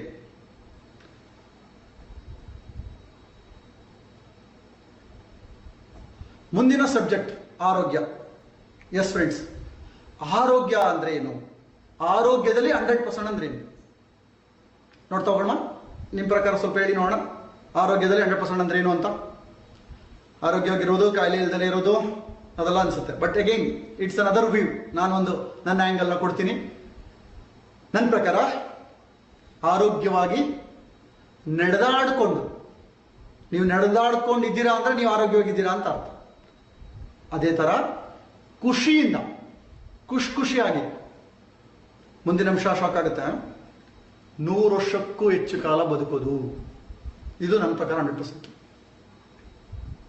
ಕೆಲವರಿಗೆ ಆಶ್ಚರ್ಯ ಇದೆ, ಅಯ್ಯೋ ಸ್ವಾಮಿ, ಈಗಲೇ ಸಾಕಾಗೋಗ್ಬಿಟ್ಟಿದೆ, ಈ ಜೀವನ ಸಾಕಾಗ್ಬಿಟ್ಟಿದೆ, ನೀವು 100 ವರ್ಷ ಅಂತ ಬೇರೆ ಹೇಳ್ತೀರಾ ಅಂತ. ಇದು ನಿಮಗೆ ಬಿಟ್ಟಿದ್ದು. ನೀವೆಷ್ಟು ವರ್ಷನಾದ್ರೂ ಬದುಕಿ, ಬಟ್ ಒಬ್ಬ ವ್ಯಕ್ತಿ, ಒಬ್ಬ ಮನುಷ್ಯನಿಗೆ ಅಷ್ಟು ಶಕ್ತಿ ಇದೆ. ಆ ಶಕ್ತಿ ನನಗೆ ಬೇಕಾ ಬೇಡವಾ, ಅದು ನಾನು ಯೋಚನೆ ಮಾಡಬೇಕು. 100 ವರ್ಷನ ಎಲ್ಲರೂ ಇವಾಗೆಲ್ಲ ರಾಮಾಯಣ ಮಹಾಭಾರತ ನೋಡ್ತಿದ್ದೀರಲ್ವಾ? ಎಲ್ಲರೂ ಹೇಗೆ ಆಶೀರ್ವಾದ ಮಾಡ್ತಾರೆ, ಆಯುಷ್ಮಾನ್ ಭವ ಅಂತಾರೆ. SR ಮಾ ಏನಂಗಂದ್ರೆ, ಆಯುಷ್ ಅಂದ್ರೇನು, ಮಿನಿಮಮ್ 120 ವರ್ಷ ಅಂತ. ಎಲ್ಲರಿಗೂ ಆ ಶಕ್ತಿ ಇದೆ. 120 ವರ್ಷಕ್ಕೂ ಜಾಸ್ತಿ ಬದುಕ್ತಕ್ಕಂಥ ಶಕ್ತಿ ಇದೆ. ಆಗಿನ ಕಾಲದಲ್ಲಿ ಎಲ್ಲರೂ ಇದ್ದು, ಈಗಲೂ ಇದ್ದಾರೆ. ಬೇರೆ ಬೇರೆ ಕಂಟ್ರಿಯಲ್ಲಿ ಸಾಕಷ್ಟು ಜನ 100 ವರ್ಷ ಇದ್ದಾರೆ. ಇಲ್ಲೇನು ಚಿತ್ರದಲ್ಲಿ ಇದಾರಲ್ಲ, ಇವರೆಲ್ಲರೂ ಸಹಿತ 100 ವರ್ಷ ಮೇಲೆ ಬದುಕ್ತಿರೋರೆ. ಈಗ ಪ್ರಶ್ನೆ, ನನಗೆ ಅದು ಬೇಕಾ ಬೇಡವಾ? ಅಗೈನ್ ಓಕೆ, 100 ವರ್ಷ ಆಗದಿದ್ರು ಪರವಾಗಿಲ್ಲ, ಕೆಲವರಿಗೆ ನಂಬಕ್ಕೆ ಆಗೋದಿಲ್ಲ. 60 ಅನ್ಕೊಳ್ಳಿ, 80 ಅನ್ಕೊಳ್ಳಿ, ಅದು ನಡೆದಾಡ್ಕೊಂಡು, ಯಾರಿಗೂ ಡಿಪೆಂಡ್ ಆಗ್ದಲೆ, ಯಾರ ಹತ್ರನೂ ಚಾಕ್ರಿ ಮಾಡಿಸ್ಕೊಳ್ದಲೆ, ಪಕ್ಕ ಹೇಳ್ಬೇಕು ಅಂದ್ರೆ ಬೇರೆಯವ್ರ ಮೇಲೆ ಡಿಪೆಂಡ್ ಆಗ್ದಲೆ ಖುಷಿಯಾಗಿ ಜೀವಿಸೋದು, that is called real health. ಈ ಒಂದು ಕಾನ್ಸೆಪ್ಟ್, ಈ ಒಂದು ಥಾಟ್ ನಾನು ಯೋಚನೆ ಮಾಡಿದ್ದೀನ. ನಾನು ಡಿಸೈಡ್ ಮಾಡಿದ್ರೆ ನಾನು ಎಷ್ಟು ವರ್ಷ ಬೇಕಾದ್ರೂ ಬದುಕಬಹುದು, ಅದು ನನ್ನ ಕೈಲಿದೆ. 100+ ನಿಮ್ಮ ಕೈಲಲ್ಲಿ ಸಾಧ್ಯತೆ ಇದೆ. ಇದು ಯಾವತ್ತೂ ಯೋಚನೆ ಕೂಡ ಮಾಡೋದಿಲ್ಲ. ನಾನು ಇದೇ ತರ ಹೆಲ್ತ್ ವರ್ಕ್ಶಾಪ್ ಮಾಡ್ತಿದ್ದೆ. ಈ 100+ ಇಯರ್ಸ್ ಬದುಕೋದು ಹೇಗೆ ಅಂತ ನಮ್ಮ ಒಂದು ಹೆಲ್ತ್ ವರ್ಕ್ಶಾಪ್ ಅಲ್ಲಿ ಸಿಗುತ್ತೆ ಫುಲ್. ಇದೇ ತರ ಒಂದು ಫಿಸಿಕಲ್ ಮಾಡ್ತಿರ್ಬೇಕಾದ್ರೆ ಒಬ್ರು ಡಾಕ್ಟರ್ ಬಂದಿದ್ರು ಆ ಪ್ರೆಸೆಂಟೇಷನ್ಗೆ. ನಾನು ಸುಮ್ಮನೆ ಕೇಳ್ತಾ ಇದ್ದೆ, ಡಾಕ್ಟರ್ ನೀವು ಎಷ್ಟು ವರ್ಷ ಬದುಕಬೇಕು ಅಂತಿದ್ದೀರಾ ಅಂತ. ಒಂದು 60 ವರ್ಷ ಸರ್ ಅಂದ್ರು ಅವರು. ನಾನು ಕೇಳಿದೆ, ಡಾಕ್ಟ್ರೇ ಏನು ನೀವು ಡಾಕ್ಟರ್ ಆಗಿ 60 ಅಂತಿದ್ದೀರಾ ಅಂತ. ಅವ್ರು ಹೇಳ್ತಾ ಇದ್ರು, ನಾವು ನೋಡ್ತಿದ್ದೀವಲ್ಲ ಸರ್, ದಿನ ಹಾಸ್ಪಿಟಲ್ ಎಲ್ಲ ಟಿಕೆಟ್ ತಗೊಳ್ತಿದ್ದಾರೆ, 50-60 ವರ್ಷ ಅಷ್ಟೇ, ಈಗ ಎಲ್ಲ ಅವರೇಜ್ ಹಂಗೆ ಅಂತ. ಫ್ರೆಂಡ್ಸ್, ಡಾಕ್ಟರ್ಸ್ಗೆ ಮೆಡಿಸಿನ್ ಗೊತ್ತಿದೆ, ಕಾಯಿಲೆ ಬಂದ ಟ್ರೀಟ್ಮೆಂಟ್ ಕೊಡೋದು ಗೊತ್ತಿದೆ. ಆದ್ರೆ ಜೀವನನ ಎಕ್ಸ್ಟೆಂಡ್ ಮಾಡೋದು ಹೇಗೆ, ನಾನು ಆರೋಗ್ಯವಾಗಿರೋದು ಹೇಗೆ, ಅದು ನಾವು ಕಲಿಬೇಕಾಗಿದೆ. ಅದು ನಮ್ಮ ಕೈಲಿದೆ. ನನ್ನ ಒಂದು ಟಾರ್ಗೆಟ್ 125+ ಇಯರ್ಸ್ ಪ್ಲಸ್ ಬಿಡಂಗಿಲ್ಲ. ಕೆಲವರಿಗೆ ಅನ್ಸರುತ್ತೆ ಆಶ್ಚರ್ಯ, ಈ ಕನ್ಫರ್ಮ್ ಈ ಪಾರ್ಟಿಗೆ ಹುಚ್ಚಿಡ್ದಿದೆ ಅಂತ ತುಂಬಾ ಜನ ಹೇಳಿದ್ದಾರೆ. It's okay. ಬಟ್ ಫ್ರೆಂಡ್ಸ್, ಇಲ್ಲಿ ಎರಡಿದೆ. ಕೆಲವೊಬ್ರು ಕೇಳ್ತಾರೆ, ಏನ್ ಗ್ಯಾರಂಟಿ ನಾಳೆ ನೀನು ಆಕ್ಸಿಡೆಂಟ್ ಆಗಿ ಸಾಯಲ್ಲ ಅಂತ ಕೇಳ್ತಾರೆ ಕೆಲವರು. ಏನ್ ಗ್ಯಾರಂಟಿ ಕೊರೋನಾ ಬಂದು ಸಾಯಲ್ಲ ಅಂತ? ಇವಾಗ ಏನ್ ಕೊರೋನಾಗೆ ಯಾರು ಹೆದರ್ಬೇಕಾಗಿಲ್ಲ ಬಿಡಿ, ಕೊರೋನಾ ಮುಗಿದ ಕತೆ. ಆದ್ರೆ ಇಲ್ಲಿ ನನ್ನ ಕೈಲಿದೆ. ನಮ್ಮ ಹೆಲ್ತ್ ವರ್ಕ್ಶಾಪ್ ಇದ್ರ ಬಗ್ಗೆ ಡೀಟೇಲ್ಸ್ ಸಿಗುತ್ತೆ. ಇಲ್ಲಿ 2 ಆಪ್ಷನ್ ಇದೆ. ನನ್ನ ಕೈನಲ್ಲಿ ಇರೋದು, ನನ್ನ ಕೈಲಿ ಇಲ್ದಲೇ ಇರೋದು. ನಾನು ಆರೋಗ್ಯವಾಗಿರೋಕೆ ಏನೇನೇನೇನು ಮಾಡಬೇಕು ಅದಕ್ಕೆ ನಾನು ರೆಡಿ ಇದ್ದೀನಿ. ಅದಕ್ಕೆ ನನ್ನ ಟಾರ್ಗೆಟ್ 125+. ಅದಕ್ಕೆ ಸ್ಪಿರಿಚುವಲ್ ಇನ್ನೊಂದು ಆನ್ಸರ್ ಇದೆ. ನಿಮ್ಮ ಪ್ರಶ್ನೆಗೆ ಉತ್ತರ, ಏನ್ ಗ್ಯಾರಂಟಿ ನೀವು ಅಷ್ಟು ವರ್ಷ ಬದುಕ್ತೀರಾ ಅಂತ. ಇವತ್ತು ಸ್ಪಿರಿಚುವಲ್ ಆನ್ಸರ್ ಪ್ರಕಾರ ಈ ಕ್ಷಣದಲ್ಲೇ ಸಾವು ಬಂದ್ರೆ ಖುಷಿಯಾಗಿ ಸಾಯೋಕ್ ರೆಡಿ. ಆದ್ರೆ ನನ್ನ ಕೈನಲ್ಲಿ ಇದ್ದು ನಾನೇನೇನು ಮಾಡಬೇಕು ಅದಕ್ಕೆ ನನ್ನದು 125+. ಇವತ್ತು ಈ ಜ್ಞಾನನ ನಾವು ತಿಳ್ಕೋಬೇಕಾಗಿದೆ, ಅದನ್ನ ಕಾರ್ಯರೂಪಕ್ಕೆ ತರಬೇಕಾಗಿದೆ. ನಾನು ಕಾರ್ಯರೂಪಕ್ಕೆ ತಂದ್ರೆ ಇದೆಲ್ಲದು ಸಾಧ್ಯ ಫ್ರೆಂಡ್ಸ್. ಇವಾಗ ನೀವು ಯೋಚನೆ ಮಾಡಿ, ನೀವು ನಿಮ್ಮ ಆರೋಗ್ಯ ನಿಜವಾಗ್ಲು 100 ವರ್ಷಕ್ಕೂ ಹೆಚ್ಚು ಕಾಲ ಖುಷಿಯಿಂದ ನಡೆದಾಡ್ಕೊಂಡು ಜೀವಿಸ್ಬೇಕಾ? Yes or no? ಬೇಕಾ? ಬೇಕೇ ಬೇಕಾ? ನಡೀತತ್ತ? ಕೆಲವರು ಆಲ್ರೆಡಿ ಡಿಸೈಡ್ ಮಾಡ್ಬಿಟ್ಟಿದ್ದಾರೆ, ಇಲ್ಲ ಸರ್ ನಾವು ಮುಂದೆ ಗ್ಯಾರಂಟಿ, ಈಗೆಲ್ಲ ಚೆನ್ನಾಗಿ ಮಜಾ ಮಾಡೋಣ. ಎಲ್ಲ ಇವತ್ತಿನ ಯೂತ್ ಅಂತೂ ಮುಂದೆ ಗ್ಯಾರಂಟಿ ಇಲ್ಲ, ಎಲ್ಲರೂ 90 ಹೊಡೆದು ಟೈಟ್ ಆಗಿ ಫಿನಿಶ್ ಮಾಡ್ಕೊಳ್ತಿದ್ದಾರೆ ಲೈಫ್ನ. ಮುಂದೆ ಯಾವನಿ ಬೇಕು, ಮುಂದೆ ನೋಡ್ಕೊಳ್ಳೋಣ. ಫ್ರೆಂಡ್ಸ್ ಯೋಚನೆ ಮಾಡಿ, ನಾನು ಆರೋಗ್ಯದ ಬಗ್ಗೆ ಕಾಳಜಿ ತಗೊಳ್ಳಿಲ್ಲ ಅಂದ್ರೆ ನಾನು ಇನ್ನೊಬ್ರಿಗೆ ಭಾರ ಆಗ್ತಾ ಇದ್ದೀನಿ. Yes or no? ಇವತ್ತು ಆರೋಗ್ಯಕ್ಕೆ ಫೋಕಸ್ ಮಾಡಿಲ್ದಲೇ ಇರೋರು, ಇಮ್ಯುನಿಟಿ ಪವರ್ ಇಲ್ದಲೇ ಇರೋರೆ ಫಸ್ಟ್ ಟಿಕೆಟ್ ತಗೊಂಡಿರೋದು ಕೊರೋನಾಲಿ. S or no? ಯಾರು ಆರೋಗ್ಯನ ಸ್ಟ್ರಾಂಗ್ ಆಗಿ ಫಿಟ್ ಆಗಿ ಇಟ್ಕೊಂಡಿದ್ರು ಅವ್ರು ಫಿಟ್ ಆಗಿದ್ದಾರೆ. ಇವತ್ತು ನೀವು ಡಿಸೈಡ್ ಮಾಡಿ, ನೀವು ಆರೋಗ್ಯಕ್ಕೋಸ್ಕರ ಏನೇನೇನೇನೇನು ಮಾಡ್ತಿದ್ದೀರಾ? ಅಲ್ಲಿ ಹಣ ಸಂಪಾದನೆ ಮಾಡೋಕೆ ಏನೇನು ಮಾಡ್ಬೇಕಿತ್ತು ಮಾಡಿದ್ರಾ? ಇಲ್ಲ, ಅಲ್ಲೂ ಮಾಡ್ತಿಲ್ಲ. ಅದೇ ತರ ಇಲ್ಲನೂ ಈ ಸಬ್ಜೆಕ್ಟ್ ಸಹಿತ ನಾವು ಸ್ಕೋರ್ ಮಾಡ್ತಿಲ್ಲ. Yes or no? ಇದು ಯಾರೂ ಸಹಿತ ಯೋಚನೆ ಮಾಡೋಕ್ಕಾಗೋದಿಲ್ಲ. ಬಟ್ ಇದು 100% ಸಾಧ್ಯತೆ ಇದೆ. ಇದು ನನ್ನ ಲೈಫಲ್ಲಿ ಒಂದು ಬೆಸ್ಟ್ ಎಕ್ಸ್ಪೀರಿಯನ್ಸ್ ಆಗಿದೆ. ಈ ನಾಲೆಡ್ಜು ಡಾಕ್ಟರ್ ಸಹಿತ ಯೋಚನೆ ಮಾಡೋಕ್ಕಾಗೋದಿಲ್ಲ ಅನ್ನೋದಕ್ಕೆ, ಅಂಡ್ ಇದು ಸಾಧ್ಯ ಅನ್ನೋದಕ್ಕೆ. ಈ ಒಂದು ಟಾರ್ಗೆಟ್ ಇಟ್ಕೊಂಡು ನಾನು 2015-16 ಟೈಮಲ್ಲಿ ನನ್ನ ಒಂದು ಆರೋಗ್ಯಕ್ಕೋಸ್ಕರ ಈ ಒಂದು ಕಂಪ್ಲೀಟ್ ಈ ಪ್ರಾಜೆಕ್ಟ್ ಸ್ಟಾರ್ಟ್ ಆಗಿದ್ದೆ ನಾನು 125+ ಇಯರ್ಸ್ ಬದುಕೋದು ಹೇಗೆ ಅಂತ ಸ್ಟಡಿ ಮಾಡಕ್ ಹೋದಾಗ. ಅವಾಗಲೇ ಈ ಕಂಪ್ಲೀಟ್ ಈ LT ವರ್ಕ್ಶಾಪ್ ಡಿಸೈನ್ ಆಗಿದ್ದು, ಮುಂದಿನ ಪ್ರೋಗ್ರಾಮ್ ಡಿಸೈನ್ ಆಗಿದ್ದು.